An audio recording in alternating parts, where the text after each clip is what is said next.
विश्वोदयस्थितिलयोन्नियतिप्रदाय ज्ञानप्रदाय विबुधासुरसौख्यदुःखसत्कारणाय वितताय नमो नमस्ते। नारायणं सुरगुरुं जगदेकनाथं भक्तप्रियं सकललोकनमस्कृतं च त्रैगुण्यवर्जितमजं विभुमाद्यमीशं वन्दे भवघ्नममरासुरसिद्धवन्द्यं। नारायणं नमस्कृत्य नरं चैव नरोत्तमं देवीं सरस्वतीं व्यासं ततो जयमुदीरये।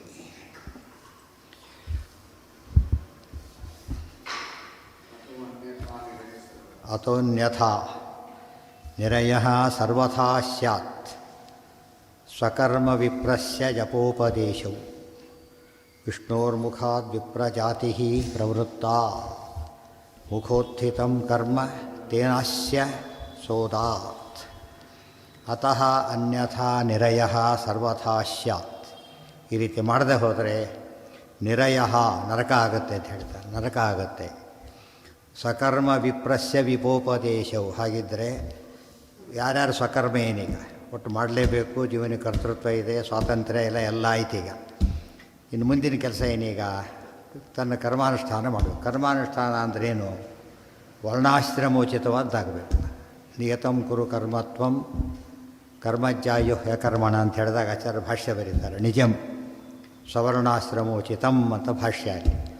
ಅಂದರೆ ಯಾವ ಕರ್ಮ ಯಾರು ಮಾಡಬೇಕು? ಏನೋ ಕರ್ಮ ಮಾಡಿದರಲ್ಲ, ಯಾವ ಕರ್ಮವನ್ನು ಮಾಡೋದರಿಂದ ತನ್ನ ಆಶ್ರಮ ವರ್ಣ, ಇವತ್ತು ನಮ್ಮ ಪ್ರೊಫೆಷನ್ಗೆ ತಕ್ಕಂತೆ ಮಾಡೋಕು ಅಂತ ಹೇಗಿದೆಯೋ, ಬ್ರಾಹ್ಮಣನ ಪ್ರೊಫೆಷನ್ ಏನದು? ಜಪ ಉಪದೇಶ. ಜಪ ಮಾಡಬೇಕು, ಉಪದೇಶವನ್ನು ಮಾಡಬೇಕು. ಅದು ಬಿಟ್ಟು ಬೇರೆ ಏನೇ ಮಾಡಿದರೂ ಸಂಧ್ಯಾವನೆಲ್ಲ ಬೇರೆ ಬೇಕಾಷ್ಟಿದೆ. ಆದರೆ ಮುಖ್ಯವಾಗಿ ಇದನ್ನು ಮಾಡದೆ ಹೋದರೆ ಏನೂ ಪ್ರಯೋಜನ ಇಲ್ಲ. ಈ ಮಾನವೀಯತೆವೆಲ್ಲ ಕಾಮನ್, ಎಲ್ಲರಿಗೂ ಕಾಮನ್. ಗುಡ್ ಕಾಂಡಕ್ಟ್ ಅಂಬೋದು ಎಲ್ಲರಿಗೂ ಕಾಮನ್. ಕ್ಲಾಸ್ 1 ಕ್ಲಾಸ್ 4ವರೆಗೂ ಏನದು ಎಲ್ಲರಿಗೂ ಕಾಮನ್. ಆದರೆ ಸ್ಪೆಸಿಫಿಕ್ ಅವರು ಗುಡ್ ಕಾಂಡಕ್ಟ್ ಅಂದ ಮಾತ್ರಕ್ಕೇ ಏನಾಗಲಿಲ್ಲ, ಅವನಿಗೆ ಸಂಬಳ ಕೊಡೋ ಕೆಲಸಕ್ಕೆ ಭಾರಿ ಗುಡ್ ಕೆಲಸ ಕೊಡಿ ಅಂತ ಕೇಳಿದರೆ ಕ್ವಾಲಿಫಿಕೇಷನ್ ಬೇಕು, ಇದು ಬೇಕು, ಒಂದು ಅರ್ಹತೆ ಬೇಕು. ಇವತ್ತು ನಮಗೆ ಅರ್ಹತೆಗೆ ತಕ್ಕದ್ದು ಜನ್ಮ ಕೊಟ್ಟಿರೋದು ಯಾರೀಗ? ಪರಮಾತ್ಮ. ಪರಮಾತ್ಮ ಯಾಕೆ ಕೊಟ್ಟಿರ್ತಾನೆ ಜನ್ಮನ? ಅರ್ಹತೆ ನೋಡ್ಕೊಂಡೇ ಕೊಟ್ಟಿರ್ತಾನೆ. ಆದಮೇಲೆ ಏನು ಮಾಡಬೇಕು ನಾವೀಗ? ಮುಂದೆ ಕೆಲಸ ಮಾಡಬೇಕು. ಆ ಕೆಲಸ ಮಾಡಬೇಕೀಗ. ಜಪೋಪದೇಶವು ವಿಷ್ಣೋರ್ಮುಖಾದ್ ವಿಪ್ರಜಾತಿ ಪ್ರವೃತ್ತ. ಯಾತಕ್ಕೆ ಜಪೋಪದೇಶದ ಕಾರಣ ಅಂದರೆ ಬ್ರಾಹ್ಮಣವಸ್ಯ ಮುಖಮಾಸೀತ್, ಭಗವಂತನ ಮುಖದಿಂದನೇ ಹುಟ್ಟಿರೋದ್ರಿಂದ. ಆಚಾರ್ಯ ಪುರುಷ ಸೂಕ್ತಕ್ಕೊಂದೃಷ್ಟಿಯಿಂದ ಭಾಷ್ಯ ಇದ್ದಾಗ ಲೆಕ್ಕ ಇತ್ತು. ಅಲ್ಲಿ ಬ್ರಾಹ್ಮಣವಸ್ಯ ಮುಖಮಾಸೀತ್ ಅಂತ ಬಂತು. ಅಸ್ಯ ಅಂದರೆ ಯಾರಿಂದ? ವಿಷ್ಣೋಹೋ ಅಂತ ಅರ್ಥ. ಗೊತ್ತಾಯ್ತಾ? ಇದಿಷ್ಟು ಪುರುಷ ಸೂಕ್ತ ಭಾಷ್ಯ ಇದ್ದಾಗ. ಪ್ರವೃತ್ತ ಪುರುಷ ಸೂಕ್ತವನ್ನು ತಿಳ್ಕೊಂಡಾಗ ಅನೇಕ ಅರ್ಥಗಳದಕ್ಕೆ ಇದೊಂದು ಅರ್ಥ. ಮುಖೋತ್ಥಿತಂ ಕರ್ಮ ತೇನಾಸ್ಯ ಸೋದಾತ್. ಮುಖದಿಂದ ಬಂದಂಥ ಕರ್ಮವನ್ನೇ ಪರಮಾತ್ಮ ಅವನು ಮಾಡಬೇಕು ಅಂತ ಹೇಳಿದ್ದಾನೆ. ಆದ್ದರಿಂದನೇ ಬ್ರಾಹ್ಮಣ ದೇವರ ಮುಖ. ಆದ್ದರಿಂದಾಗೇ ಬ್ರಾಹ್ಮಣ ಭೋಜನ ಅಂತ ಯಾತಕ್ಕೆ ಅಭ್ಯಾಸ ಬಂತು ಅಂದರೆ, ಬ್ರಾಹ್ಮಣರಿಗೆ ಹಾಕಿರಿ ಎಲ್ಲಿ ಹಾಕಿದಾಗ ಲೆಕ್ಕ? ದೇವ್ರ ಮುಖಕ್ಕೆ ಅರ್ಪಣೆ ಮಾಡಿದಾಗ. ಭಾಗವತ ಹೇಳುತ್ತದೆ, ಅಶ್ಚಾತ್ಯರಂತಹ ಖರುತತ್ವ ಕೋವಿದೈ ಶ್ರದ್ಧಾಹೃತಂ ಯನ್ಮುಖ ಇಜ್ಜನಾಮಭಿ. ನಾವು ಹೋಮ ಹವನ ಬೇಕಾಷ್ಟು ಮಾಡ್ತೇವೆ, ದೇವರು ಸ್ವೀಕಾರ ಮಾಡ್ತಾನೆ. ಆದರೆ ಅತಿ ಹೆಚ್ಚು ಎಲ್ಲಿ ಸ್ವೀಕಾರ ಮಾಡ್ತಾನೆ ಅಂದರೆ ಬ್ರಾಹ್ಮಣರು ಭೋಜನ ಮಾಡಿಸ್ತಾ ಸ್ವೀಕಾರ ಮಾಡ್ತಾರೆ. ಅದು ಹೋಮ ಇದ್ದಾಗ ಲೆಕ್ಕ. ಅವರು ಹೋಮ ತಾನೇ ಮಾಡೋದು. ಪ್ರಾಣಾಯಸ್ವಾವೆಲ್ಲ ಏನದು ಹೋಮ. ಆದ್ದರಿಂದಾಗಿ ಬ್ರಾಹ್ಮಣ ಮುಖದಲ್ಲಿ ಮಾಡ್ತಕ್ಕಂಥ ಹೋಮ ಭಾರಿ ಶ್ರೇಷ್ಠ. ಅದಕ್ಕೆ ಯಾವುದೇ ಮಂತ್ರ ಸಿದ್ಧಿಗೆ ಏನು ಹೇಳ್ತಾರೆ? ಜಪ, ತರ್ಪಣ, ಹೋಮ, ಭೋಜನ 4 ಇರಬೇಕಲ್ಲಿ. ಹೋಮ ಅಗ್ನಿಮುಖನ ಕೊಡೋದು, ಇಲ್ಲಿ ಬ್ರಾಹ್ಮಣ ಮುಖೇನ ಕೊಡೋದು. ಅತಿ ಹೆಚ್ಚು ಯಾವುದೀಗ? ಬ್ರಾಹ್ಮಣ ಮುಖೇನ ಕೊಡೋದು ಭಾರಿ ಶ್ರೇಷ್ಠ ಅಂತ ಹೇಳ್ತಾರೆ. ಆ ದೃಷ್ಟಿಯಿಂದಲೇ ಮುಖೋತ್ಥಿತಂ ಕರ್ಮ ತೇನಾಸ್ಯ ಸೋದ. ಅದು ಅವ್ರ ಬಾಯಿಂದ ಮಾತು ಬಂತು ಅಂತ ತಿಳ್ಕೊಳ್ಳಿ, ನಡೆಯುತ್ತೆ ಅಂತ ಅರ್ಥ. ಯಾತಕ್ಕೆ? ದೇವರು ಮಾತಾಡೋದಿಲ್ಲ. ಸ್ಪೋಕ್ಸ್ಮನ್ ಆಫ್ ಪಾರ್ಟೀಸ್ ಇರ್ತಾರಲ್ಲ, ಹಾಗೆ ಪರಮಾತ್ಮನ ಸ್ಪೋಕ್ಸ್ಮನ್ ಅಂದರೆ ಯಾರು? ಬ್ರಾಹ್ಮಣ. ಅವ್ರ ಬಾಯಿಂದ ದೀರ್ಘಾಯುಷ್ಮಾನ್ ಭವನ್. ಏನರ್ಥ ಅಲ್ಲಿಗೆ? ಕೃಷ್ಣ ತನ್ನ ಬೇರೆ ರೂಪಗಳಿಂದ ಏನು ಮಾಡ್ತಿದ್ದ? ಕೃಷ್ಣ ರೂಪದಿಂದ ಪಾಂಡವರಿಗೆ ಬೇಕಾಷ್ಟು ಕಾಣಿಕೆ ಕೊಟ್ಟ. ವೇದವ್ಯಾಸ ರೂಪದಿಂದ ಆಶೀರ್ವಾದ ಅಷ್ಟೇ. ಯಾಕೆ? ಮುಖದ ಕೆಲಸ. ಬ್ರಾಹ್ಮಣರ ಆಶೀರ್ವಾದ ಬಂತು ಅಂದರೆ ಅದಕ್ಕೆ ಭಾಳ ಬೆಲೆ. ಅವ್ರೇನು ಕೊಡಬೇಕಾಗಿಲ್ಲ, ಏನು ಕೊಡಬೇಕಾಗಿಲ್ಲ, ಪ್ರತಿಯಾಗಿ ಆಶೀರ್ವಾದ ಮಾಡಿಬಿಟ್ರೆ ಸಾಕು. ದೇವರು ಸ್ವೀಕಾರ ಮಾಡಿದ್ದಾನೆ ಅಂತ ಅರ್ಥ. ಅವ್ರ ಬಾಯ್ದು ಒಳ್ಳೆ ಮಾತು ಬಂದರೆ ದೇವರಿಗೆ ಸ್ವೀಕಾರ ತೃಪ್ತಿಯಾಗಿದೆ. ಪ್ರೀಣಯಾಮೋ ವಾಸುದೇವಂ. ಅದಕ್ಕೆ ಆ ಮಾತು ಬಂದಿತ್ತು. ಸರಿಯಾಗಿ ಅರ್ಥ ಮಾಡ್ಕೋ. ಬ್ರಾಹ್ಮಣರ ಬಾಯಿಂದ ಕೆಟ್ಟ ಮಾತು ಪರ ನಡ್ಕೋಬಾರ್ದು ಯಾವಾಗ. ಒಳ್ಳೆಯವ್ರ ಬಾಯಿಂದ ಕೆಟ್ಟ ಮಾತು ಬಂದರೆ ಏನು ಅರ್ಥ ಅದು? ದೇವ್ರು ಮೆಚ್ಚಿಲ್ಲ ಅಂತಲೇ ಅರ್ಥ. ಕೆಲವರು ಇರ್ತಾರೆ ಅವ್ರ ದೋಷದಿಂದ ಬೈಬೋದು, ಆ ವಿಚಾರ ಬೇರೆ. ನಮ್ಮ ಪ್ರಕಾರ ನಾವು ಏನು ಮಾಡಿರ್ಬೇಕೀಗ? ಎಕ್ಸಾಮಿನರು ಹುಚ್ಚರೋ ಮುಖ್ಯ ಅಲ್ಲ, ನಾವು ಸರಿಯಾಗಿ ಬರಿಬೇಕದನ್ನು. ಬರೆದಾಗ ಅದಕ್ಕೆ ಬೆಲೆ ಇರುತ್ತೆ. ನಾವೇ ಅವ್ನು ಯಾವ ಹುಚ್ಚ ನಾವೇ ಹುಚ್ಚ ಬರೆದ್ರೆ ಏನಾಗುತ್ತೆ, ಅಲ್ಲಿಗೆ ಡಬಲ್ ಹುಚ್ಚರಾದಾಗ ಆಗುತ್ತೆ, ಅಷ್ಟೇ. ಉಪಯೋಗ ಇಲ್ಲ ಅದರಿಂದ. ಸೊ ನಾವು ಯಾರೋ ಕೆಟ್ಟವರು ಯಾರು ಮಾಡೋ ಆಶೀರ್ವಾದದ ಮಾತು ಬರಬೇಕೆ ಹೊರತು ಎಂದು ನಿಂದೆಯ ಮಾತು ಬರಬಾರ್ದು. ಬೈಗಳನ್ನು ಕೇಳಬಾರ್ದು, ಯಾರಿಂದನೂ ಕೇಳಬಾರ್ದು, ಅಭ್ಯಾಸ ಮಾಡ್ಕೋಬೇಕು. ಯಾರೇ ಬೈಲಿ, ದಾರಿಲಿ ಹೋಗ್ತಾ ಯಾರು ಸಣ್ಣವನು ಬೈದ ಹರ್ಟ್ ಆಗುತ್ತೆ ಮನಸ್ಸಿಗೆ. ಏನು ಮಾಡಬೇಕಾಗ? ಯಾಕೆ ಸರಿಯಾಗಿ ಬೈದನೋ ಇಲ್ಲಿ ಬಂದು ನೋಡಬೇಕು. ಸರಿಯಾಗಿ ಬೈದಿದ್ದರೆ ತಿದ್ಕೊಂಡ್ಬಿಡ್ಬೇಕು, ತಪ್ಪಾಗಿ ಬೈದಿದ್ದರೆ ಇಗ್ನೋರ್ ಮಾಡಬೇಕಷ್ಟೆ. ಯಾವುದೋ ಬೈಸ್ಕೋಬೇಕು, ಇಲ್ಲಿ ಬೈದು ಪೀಡೆ ಹೋಯ್ತು ಅಂತ ತಿಳ್ಕೊಂಡ್ಬಿಡ್ಬೇಕು. ಸರಿಯಾಗಿ ಬೈದಾಗ ಮಾತ್ರ ಏನು ಮಾಡಬಾರ್ದು, ಅದನ್ನು ಚಿಕ್ಕವ್ರು ದೊಡ್ಡ ಬೈತಾರ ಪ್ರಶ್ನೆ ಅಲ್ಲ, ಯಾರೇ ಬೈದರೂ ಅದು ಬೆಲೆ ಕೊಡಬೇಕು, ಒಟ್ಟು ಕರೆಕ್ಟ್ ಮಾಡ್ಕೊಂಡ್ಬಿಡ್ಬೇಕು, ಅದು ಇಂಪಾರ್ಟೆಂಟ್. ಬೈತಾನೆ ಇರ್ತಾರೆ, ಮಾಡ್ತಾನೆ ಇರ್ತೀವಿ ಅಂದರೆ ಅದು ಸೊಲ್ಯೂಷನ್ ಅಲ್ಲ. ಹೌದೌದು, ಉಪದೇಶ ಮನೆಯಲ್ಲೇ ಮಾಡಬೇಕು, ಮಕ್ಕಳೇ ಮಾಡಬೇಕು. ಅದು ಪ್ರವಚನ ಮಾಡಬೇಕಾಗಿಲ್ಲ ಗಂಟೆಗಟ್ಟಲೆ. ವ್ಯಾಸರಾದರೆ ಕೋಣ ಮಂತ್ರ ಅಷ್ಟೇ ಓದೋಯ್ತು. ಉಪದೇಶ ಆದರೆ ಗಂಟೆಗಟ್ಟಲೆ ಗುಣಗಟ್ಟಲೆ ಮಾಡಬೇಕಾಗಿಲ್ಲ. ಹಿತೋಕ್ತಿ ಅಂತ ಅರ್ಥ. ಉಪದೇಶ ಹಿತೋಕ್ತಿ, ಸಕಾಲಕ್ಕೆ ಕೇಳು. ಕ್ಲಾಸ್ಗೆ ಹೋಗು ಅಂತ ಹೇಳ್ತಾನೆ ಇಲ್ಲ, ಅದು ಸಂಧಾನ ಮಾಡೋ ಅಂದರೆ ಹೇಳೋದಿಲ್ಲ. ರಜೆ ಬೇಕಾಷ್ಟು ಮಲಿಕೆ ಅಂತ ಹೇಳ್ಬಿಡ್ತಾರೆ. ಹೌದು, ಇವತ್ತಾದರೂ ಮಾಡೋಬೋದಿಲ್ಲ, ಕೊನೆ ಪಕ್ಷ ಸಂಡೆ ಬೇಕಾಷ್ಟು ಮಲಿಕೋಬೇಕು ಆರಾಮಾಗಿ ಅಂತ ಹೇಳ್ಬಿಡ್ತಾರೆ. ಅದು ಈ ಥರ ಮಾಡಿದರೆ ಏನು ಹಿತೋಕ್ತಿ ಆಗುತ್ತದು? ನಾಳೆ ಅವರೇ ಬೈತಾರೆ ಫಸ್ಟ್. ಯಾರು ಕೇಳಿಸಿದ್ದಾರೆ ನಮ್ಮನ್ನು? ಮಕ್ಕಳಿಗೆ ಯಾವುದೋ ಗೊತ್ತಾಗೋದಿಲ್ಲ, ಅದು ಕೇಳ್ತಾರೆ ಭಾಗವತದಲ್ಲಿ, ಋಷೋಪದೇಶದಲ್ಲಿ. ನಯೋಜಯೇತ್ ಕರ್ಮಸು ಕರ್ಮ ಮೂಢಾನ್. ಮೊದಲೇ ಗೊತ್ತಿಲ್ಲ ಅವರಿಗೆ, ಏನು ಮಾಡ್ತಾರೆ ಪಾಪ ಇವರು? ಶುಚೀರಾಮ್ ಶ್ರೀಮತಾಮ್ ಗೇಹೆ ಅಂತ ಕೇಳಿದರೆ ಒಳ್ಳೆ ಮನೇಲಿ ಬಿಟ್ಟು ಒಳ್ಳೆ ಶಿಕ್ಷಣ ಸಿಗುತ್ತೆ ಅಂತ ಅರ್ಥ. ಒಳ್ಳೆ ಕಾಲೇಜ್ ಯಾಕೆ ಸೇರಿಸೋದು? ಕಾಲೇಜ್ ಸೇರೋದು ಚೆಕ್ ಹೊಡೋದು ಬಿಡೋದ? ಚೆಕ್ ಹೊಡೋದ್ರೆ ಕಾಲೇಜ್ ಸೇರಿದ್ದು ಉಪಯೋಗ ಇಲ್ಲ. ಏನು ಮಾಡಬೇಕು ಅವನು? ಕ್ಲಾಸ್ ಅಟೆಂಡ್ ಮಾಡಬೇಕು, ಅದು ಸಾರ್ಥಕ. ಏನು ಅದು ಸರಿ. ಅದು ಯಾರು ಮಾಡ್ತಾರೋ ಅದು ಜಾತ ಎಲ್ಲರನ್ನೂ ಕಾಪಾಡುತ್ತೆ ಅಂತ ಅರ್ಥ. ಕಾಪಾಡ್ತಾನೆ ಅಂತ ಅನುಸಂಧಾನ ಯಾವಾಗಲಿರ್ಬೇಕು. ಜಪ ಅಂದರೆ ಸ್ತೋತ್ರ ಅಂತ ಅರ್ಥ. ನಮ್ಮ ಮನಸ್ಸಲ್ಲೇ ಮಾಡ್ಕೊಳ್ಳೋ ಪ್ರೈವೇಟ್ ಸ್ತೋತ್ರ. ಇನ್ನೂ ಹೇಳಬೇಕು, ಇನ್ನೊಬ್ರಿಗೆ ಗೊತ್ತಾಗೋದಿಲ್ಲ. ಪ್ರೈವೇಟ್ ಕಾಲ್ ಇದ್ದಾಗ ಪ್ರೈವೇಟ್ ಸ್ತೋತ್ರ ಅದು ಮಾಡಿ ಸಿದ್ಧಿ ಮಾಡ್ಕೋಬೇಕಾದ್ರೆ. ಜಪ ಇನ್ನೊಂದಿದೆ, ಉಪದೇಶ ಮಾಡಬೇಕಾದ್ರೆ ಜಪ ಮಾಡಿದ್ರೆ ಮಾತ್ರ ಉಪದೇಶ ಮಾಡೋ ಅಧಿಕಾರ. ಅದಕ್ಕೆ ಮಗನಿಗೆ ಉಪನಯನ ಗಾಯತ್ರಿ ತಂದೆನೇ ಮಾಡಬೇಕು. ಅದಕ್ಕೆ ಅರ್ಹತೆ ಹತ್ತತ್ತು ಮಾಡ್ತಿರ್ತಾನೆ, ಅದು ಸಾಲದ ಅರ್ಹತೆ. ಅದು ಸ್ಪೆಷಲ್ಲಾಗಿ ಜಾಸ್ತಿ ಮಾಡಿಬಿಟ್ಟು ಆವಾಗ ಅರ್ಹತೆ ಬರುತ್ತೆ ಅವ್ರಿಗೆ. ಮಾಡಬೇಕು, ಮಿನಿಮಮ್ ಮಾಡಬೇಕು. ಇಲ್ಲದವ್ರು 50, 25 ಇನ್ನೊಬ್ರ ಕೈ ಮಾಡಿಸ್ಬೇಕು ಕೊನೆ ಪಕ್ಷ. ಇಲ್ಲದವ್ರಿಗೆ ಸಿದ್ಧಿ ಬರೋದಿಲ್ಲ ಹೇಳಿದ್ದು. ಅರ್ಥ ಆಯ್ತಾ? ಸಿದ್ಧಿ ಇವತ್ತು BA ಪಾಠ ಮಾಡ್ಬೇಕಾದ್ರೆ MA ಓದಿರ್ತಾನೆ. ಇನ್ನು ಹೆಚ್ಚಿನ ಪಾಠ ಮಾಡಿದವ್ರು ಮಾತ್ರ ಕೆಳಗಿಂದ ಹೇಳಕ್ಕೆ ಸಾಧ್ಯ. ಹೆಚ್ಚು ಯತಿಗಳಿಂದ ಉಪದೇಶ ಯಾತಕ್ಕೆ ಸಾಮಾನ್ಯ ಅಭ್ಯಾಸ ಆಯಿತು ಅಂದರೆ, ಪ್ರಧಾನ ಜಪನೇ ಮಾಡಬೇಕು. ದಿವಸಕ್ಕೆ ಅತಿ ಕಡಿಮೆ 3000 ಪ್ರಣವ ಜಪ ಮಾಡಬೇಕು. 72 ಮಂತ್ರನೂ ಮಾಡಬೇಕು. ಅದಕ್ಕೆ ಭಾಳ ಟೈಮ್ ತೊಗೊಳ್ತಾರೆ ಜಪ. ಪೂಜೆಗಿಂತ ಜಾಸ್ತಿ ಟೈಮ್ ಜಪಕ್ಕೆ ಹೋಗುತ್ತೆ ಅವ್ರಿಗೆ. ಆದ್ದರಿಂದ ಯಾರು ಬಂದ ತಕ್ಷಣ ಉಪದೇಶ ಮಾಡಿದ್ರೆ ಏನಾಗುತ್ತೆ, ನಡೆಯುತ್ತೆ. ಅದು ಉಳಿದವ್ರು ಹಾಗಲ್ಲ, ಟೈಮ್ ಕೊಡಬೇಕು, ರೆಡಿ ಆಗಬೇಕು. ಅದಕ್ಕೆ ನಂಗೆ ಟೈಮ್ ಇಲ್ಲ, ಉಪದೇಶ ಮಾಡೋದಿಲ್ಲ ಅಂದರೆ ಉಪದೇಶ ಮಾಡೋಕ್ಕೆ ಟೈಮ್ ಇಲ್ಲ ಅಲ್ಲ, ಆ ಪ್ರಿಪ್ರೇಷನ್ ಟೈಮ್ ಇಲ್ಲ. ಇವತ್ತು ಅಡುಗೆ ತಕ್ಷಣ ಬಡಿಸ್ಬಿಡ್ಲಿಕ್ಕಾಗತ್ತಾ? ಏನು ಮಾಡಬೇಕು ಅದಕ್ಕೀಗ? ತಯಾರಾಗಿ ಆಮೇಲೆ ಬಡಿಸ್ಬೇಕು. 100 ಜನ ಬಂದೆ ಕುತ್ಕೊಂಡ್ಬಿಡಿ ಅಂತ ಹೇಳಿ ಬಡಿಸೋಕ್ಕಾಗತ್ತೇನು? ಎಷ್ಟು ಜನ ಬರ್ತೀರಿ ಕೇಳಿಕೊಂಡು ತಕ್ಕಂತೆ ಅಡುಗೆ ಹೇಗೆ ಮಾಡ್ತಾನೋ, ಎಷ್ಟು ಜನ ಉಪದೇಶ ಮಾಡಿಕೊಂಡು ನೋಡಿಕೊಂಡು ಅದನ್ನೇನು ಮಾಡಬೇಕು, ಅವನು ಜಪ ಮಾಡಬೇಕು. ಈಗ ಪ್ರವಚನ ಮಾಡಬೇಕು. ಮೊದಲು ಜಪ ಅಂದರೆ ಏನು? ತಾನು ಓದಬೇಕು ಫಸ್ಟ್. ಅದನ್ನು ಓದ್ಬಿಟ್ಟು ಅದನ್ನು ಹೇಳಬೇಕು. ಅದು ಜಪ ಆಗುತ್ತೆ. ತಾನು ಓದ್ತಾ ಹೇಳೋಕೆ ಏನು ಹೇಳೋಕ್ಕಾಗತ್ತೆ? ಸಾಧ್ಯನೇ ಇಲ್ಲ. ಆ ರೀತಿ ಏನ ಶ್ರವಣ ಅಧ್ಯಯನ ಎಲ್ಲ ಮಾಡ್ತಾನೆ ಇರಬೇಕು. ಶ್ರವಣ ಮಾಡೋದು ಒಂದು ಸ್ಟೇಜು. ಪ್ರಿಪ್ರೇಷನ್ ಅವತ್ತೇ ಶ್ರವಣ ಮಾಡೋಕ್ಕಾಗೋದಿಲ್ಲ. ತಾನು ಸ್ಟಡಿ ಆಗಬೇಕು, ತಯಾರಾಗಬೇಕೀಗ. ಅನೇಕ ಪುಸ್ತಕಗಳು ನೋಡಬೇಕು. ತಾನು ವಿಷಯ ಗಟ್ಟಿ ಮಾಡ್ಕೋಬೇಕು ಫಸ್ಟ್. ಅದನ್ನು ಯಾವಾಗಲೂ ಅಷ್ಟೇ. ಯಾತಕ್ಕೆ ಪ್ರವಚನ ಮಾಡಬೇಕು ಅಂದರೆ, ಪ್ರವಚನ ಮಾಡೋಕ್ಕೆ ತಯಾರಾಗಬೇಕಾಗಲೇ. ಆದ್ದರಿಂದ ನಾಲೆಡ್ಜ್ ಇಂಪ್ರೂವ್ ಆಗುತ್ತಾಗ. ಅವನು 5-6 ತಾಸು ಪ್ರಿಪೇರ್ ಮಾಡೋದು ಒಂದು ಅರ್ಧ ಗಂಟೆ ಮಾತಾಡ್ಬೋದು. ಅದಕ್ಕೆ ಎಷ್ಟಿರಬೇಕು ಅವನಿಗೆ? ಇವತ್ತು ನಮಗೆ ಬೇಕಾದ್ರೆ ಒಂದು ಲೋಟ ನೀರು ಟ್ಯಾಂಕ್ನಲ್ಲಿ ಎಷ್ಟಿರ್ಬೇಕು? ಅದಕ್ಕಾಗ ಫುಲ್ ಇದ್ದರೆ ಜೋರ ಬರುತ್ತೆ, ಇಲ್ಲವ್ರು ಏನಾಗ ಬೆಲ್ಲಗೆ ಬರುತ್ತೆ. ಜೋರ ನಮಗೆ ಬೇಕಾದ್ರೆ ಲೋಟನೇ. ಆ ಲೋಟ ಬರಬೇಕಾದ್ರೆ ಎಷ್ಟು ಬೇಕು ಅವನಿಗೆ? ಈಗ ಅಲ್ಲಿಂದ ಬರಬೇಕದು. ಪೊಟೆನ್ಷಿಯಲ್ ಎನರ್ಜಿ, ಕೈನೆಟಿಕ್ ಎನರ್ಜಿ ಅಂತ ಹೇಳಿ ಪೊಟೆನ್ಷಿಯಲ್ ಅಂತ ಕರೀತಾರೆ. ಪೊಟೆನ್ಷಿಯಲ್ ಏನು? ಅದು ಶೇಖರ ಆಗಿಲ್ಲ, ಪೊಟೆನ್ಷಿಯಲ್ ಅದು. ಕೈನೆಟಿಕ್ ಹೇಗಾಗುತ್ತೆ ಅದು, ಆ ಸ್ಪೀಡ್ ಅಲ್ಲಿ ಬೆಟರ್ ಆಗುತ್ತೆ. ಅಲ್ಲಿರೋ ಎಷ್ಟು ಬಂಗಾರದ ಇದು ಹಾಕಿದ್ರು ಅಷ್ಟೇ. ಬಂಗಾರದ ಟ್ಯಾಪ್ ಹಾಕಿದ್ರು ಒಂದು ಹನಿಕೊಂಡು ನೀರು ಬರೋದಿಲ್ಲ. ಅದಕ್ಕೆ ಪ್ರಿಪ್ರೇಷನ್ ಭಾರಿ ಮುಖ್ಯ. ಅದಕ್ಕೆ ತಾವು ಓದೋದೆಲ್ಲ PE, ಹೇಳೋದೆಲ್ಲ KE, potential energy, kinetic energy ಅಂತ ಹೇಳ್ತೀವಲ್ಲ ಅದು. ಹಾಗೆ ಮಾಡಿದರೆ ಸರಿ ಹೋಗುತ್ತೆ. ಹೇಳದೆ ಹೋದಕ್ಕೆ ಏನಾಗುತ್ತೆ, ಅಡ್ಜಸ್ಟ್ ಮಾಡ್ತಾರೆ, ಅದರಲ್ಲೇ ಕೆಟ್ಟೋಗ್ಬಿಡುತ್ತೆ. ಅದು ಗೊತ್ತಿದ್ದು ಹೇಳೋದು, ಅದು ಫಿಲಪ್ ಮಾಡ್ಬೇಕು, ಏನೋ ಇನ್ನೂ ಸೇರಿಸಿ ಹೇಳೋದು ಮತ್ತೆ ಅದರೊಳಗೆ ತೋಚಿದ್ದು ಹೇಳಬಾರ್ದು. ತೋಚಿದ್ದು ಹೇಳೋದಕ್ಕೆ ಶಾಸ್ತ್ರದ ಅವಕಾಶವೇ ಇಲ್ಲ. ಪ್ರಮಾಣ ಕೊಟ್ಟು ಹೇಳಬೇಕು. ನನ್ನ ಒಪಿನಿಯನ್ ಅಂತ ಹೇಳಬಾರ್ದು ಯಾರು ಉಪನ್ಯಾಸದಲ್ಲಿ. ನೀವು ಒಪಿನಿಯನ್ ಇವನೇ ಯಾರು ಉಪನ್ಯಾಸ ಕೊಟ್ಟು ಅಲ್ಲಿ ಹೇಳಿ ಪಾಠ ಇನ್ಮೇಲೆ ಒಪಿನಿಯನ್ ಟೆಕ್ಸ್ಟ್ ಪಾಠ ಮಾಡೋಕ್ಕೆ ಬರೋಲ್ಲ. ಟೆಕ್ಸ್ಟ್ ಹಾಗೆ ಪಾಠ ಮಾಡಿ, ಇವನು ಒಪಿನಿಯನ್ ಇರೋದು ಬೇರೆ, ಟೆಕ್ಸ್ಟ್ ಆಗಿದೆ ಅದನ್ನೇ ಹೇಳಬೇಕೆ ಹೊರತು ಇದನ್ನು ಹೇಳಾಗಿಲ್ಲ ಅವನು. ಒಪಿನಿಯನ್ ಕೌಂಟ್ ಆಗೋದಿಲ್ಲ. ಯಾವಾಗ ಒಪಿನಿಯನ್ ಕೌಂಟ್ ಮೊದಲು ಕೇಳಬೇಕು ಒಬ್ಬರು ಬಂದು, ಅದು ಚೆನ್ನಾಗಿ ತಯಾರು ಮಾಡಿ ಆವಾಗ ಒಪಿನಿಯನ್ ಕೊಡಬೇಕು. ತನ್ನ ಒಪಿನಿಯನ್ ಕೊಟ್ಟರು ಅಂತ ಅರ್ಥನೇ ಇಲ್ಲ. ಅದಕ್ಕೆ ಒಪಿನಿಯನ್ ಕೊಟ್ಟೆ ಬೇರೆ ಮತಗಳು ಹಾಗೆ ಬಂದಿದ್ದು. ಅವ್ರು ಶಾಸ್ತ್ರದ ಆಧಾರದಿಂದ ಕೊಡಲಿಲ್ಲ. ಏನು ಮಾಡಿದ್ರು ಅವರು? ತೋಚಿದ್ದೆಲ್ಲ ಹೇಳಿಬಿಟ್ಟು. ಅದು ಒಪಿನಿಯನ್ ಎಂದು ಕೊಡಬಾರ್ದು. ಹಾಗೆಲ್ಲ ಗೊತ್ತಿಲ್ಲ ಅನ್ಬೇಕೆ ಹೊರತು ಒಪಿನಿಯನ್ ಕೊಡೋದಕ್ಕೆ ಅಥಾರಿಟಿ ಆಗಬೇಕಾದ್ರೆ ದೊಡ್ಡ ಇದು ಎಕ್ಸ್ಪರ್ಟ್ ಕಮಿಟಿ ಒಪಿನಿಯನ್ ಕೇಳ್ತಾರೆ ಹೊರತು ಕಂಡ್ಕವ್ರು ಒಪಿನಿಯನ್ ಕೇಳೋದಿಲ್ಲ ಯಾವಾಗ. ಅದು ಕಮಿಟಿ ಫಾರಮ್ ಆದ ಮೆಂಬರ್ ಆದರೆ ಇಲ್ದವ್ರು ಅದೂ ಇಲ್ಲ. ಸುಮ್ಮನೆ ಒಪಿನಿಯನ್ ಕೊಟ್ಟರೆ ಯಾರು ಕೇಳೋದಿಲ್ಲ ಅದನ್ನು. ಗೊತ್ತಾಯ್ತಾ? ಹಾಂ, ಅದೆರಡು ಆಗಬೇಕು. ಅದಕ್ಕೆ ಮನೆಯಲ್ಲಿ ಉಪದೇಶ ಅಂದರೆ ಅಷ್ಟ ಅರ್ಥ ತಿಳ್ಕೊಂಡಿರ್ಬೇಕು ಫಸ್ಟ್ ಅವ್ರು. ಹಿಂದೆಲ್ಲ ಪದ್ಧತಿ ಬರೆಯಲ್ಲಿ ಎಲ್ಲರೂ ಉಪನ್ಯಾಸ ಮಕ್ಕಳೆಲ್ಲ ಹೋಗ್ತಿದ್ದಿಲ್ಲ. ಪ್ರವಚನಕ್ಕೆ ಹೋಗ್ತಿದ್ರು ತಿಳ್ಕೊಂಡು ಪುರಾಣಕ್ಕೆ ಬಂದು ಅವತ್ತು ಕಥೆ ಹೇಳೋರ ಮನೆ ಎಲ್ಲ ಕೂಡ ಕುಡಿಸ್ಕೊಂಡು ಗೊತ್ತಾಯ್ತು ಇವತ್ತು ಏನಾಯಿತು ಅಂತೇಳಿ. ಎಷ್ಟು ಅವ್ರಿಗೂ ಗಟ್ಟಿ ಆಗೋದು, ಇವ್ರಿಗೆ ಉಪಯೋಗ ಆಗೋದು ಅದರಿಂದ.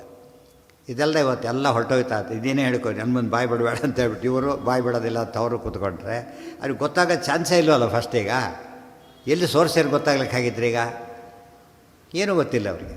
ಅದು ಹೇಳ್ಕೊಡ್ಬೇಕಾದ್ರೆ ಇವ್ರ ಕೆಲಸ.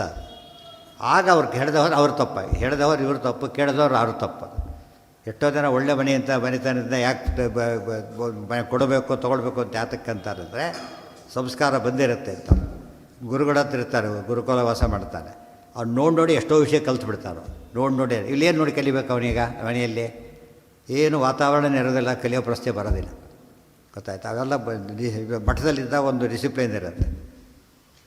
ಅದು ನೋಡಿ ಕಲ್ತಿರ್ತಾವೆ. ಏನೇ ಅಂದರೂ ಕೆಲವು ಬಾಯಿಗೆ ಬಂದು ಅಭ್ಯಾಸ ಆಗ್ಬಿಡು. ದಾರಿ ಬಿಡಿ ಅಂಥದ್ದು ಅಭ್ಯಾಸ ಮಾಡ್ಕೊಂಡು ದಾರಿ ಬಿಡಿ ಕೂಗೋದು ಅವೆಲ್ಲ ಅಲ್ಲ.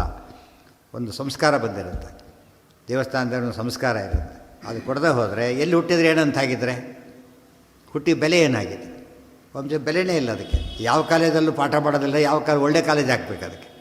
ಪಾಠ ಮಾಡ್ತಾರೆ ಅಂದರೆ ಒಳ್ಳೆಯದ ಕೆಟ್ಟದ ಶುರುವಾಗುತ್ತೆ. ಯಾವ ಕಾಲೇಜಲ್ಲೂ ಪಾಠಗಳೇ ಇಲ್ಲ ಅಂತ ಹೇಳಿದರೆ ಯಾವುದಕ್ಕೆ ಬೇಕಾದ್ರೆ ಸೇರಿಸ್ಬೋದು, ಸೇರಿಸ್ತಾನೆ ಇರ್ಬೋದು, ಬೇಕೇ ಇಲ್ಲ. ಅದಕ್ಕೆ ಭಾಳ ಮುಖ್ಯ ಅದು. ಬಾಹ್ವೋರ್ ಜಾತಃ ಇವೆಲ್ಲ ಗೊತ್ತಾಗಬೇಕಾದ್ರೆ ತಾತ್ಪರ್ಯನೇ ಓದಬೇಕು. ಮುಖೋತ್ಥಿತಂ ಕರ್ಮ ತೇನಾಶ್ಯ ಸೋದಾತ್. ಅದಕ್ಕೆ ಮುಖದಿಂದ ಬರತಕ್ಕಂಥ ಕೆಲಸನೇ ಕೊಟ್ಟಿದ್ದಾನೆ.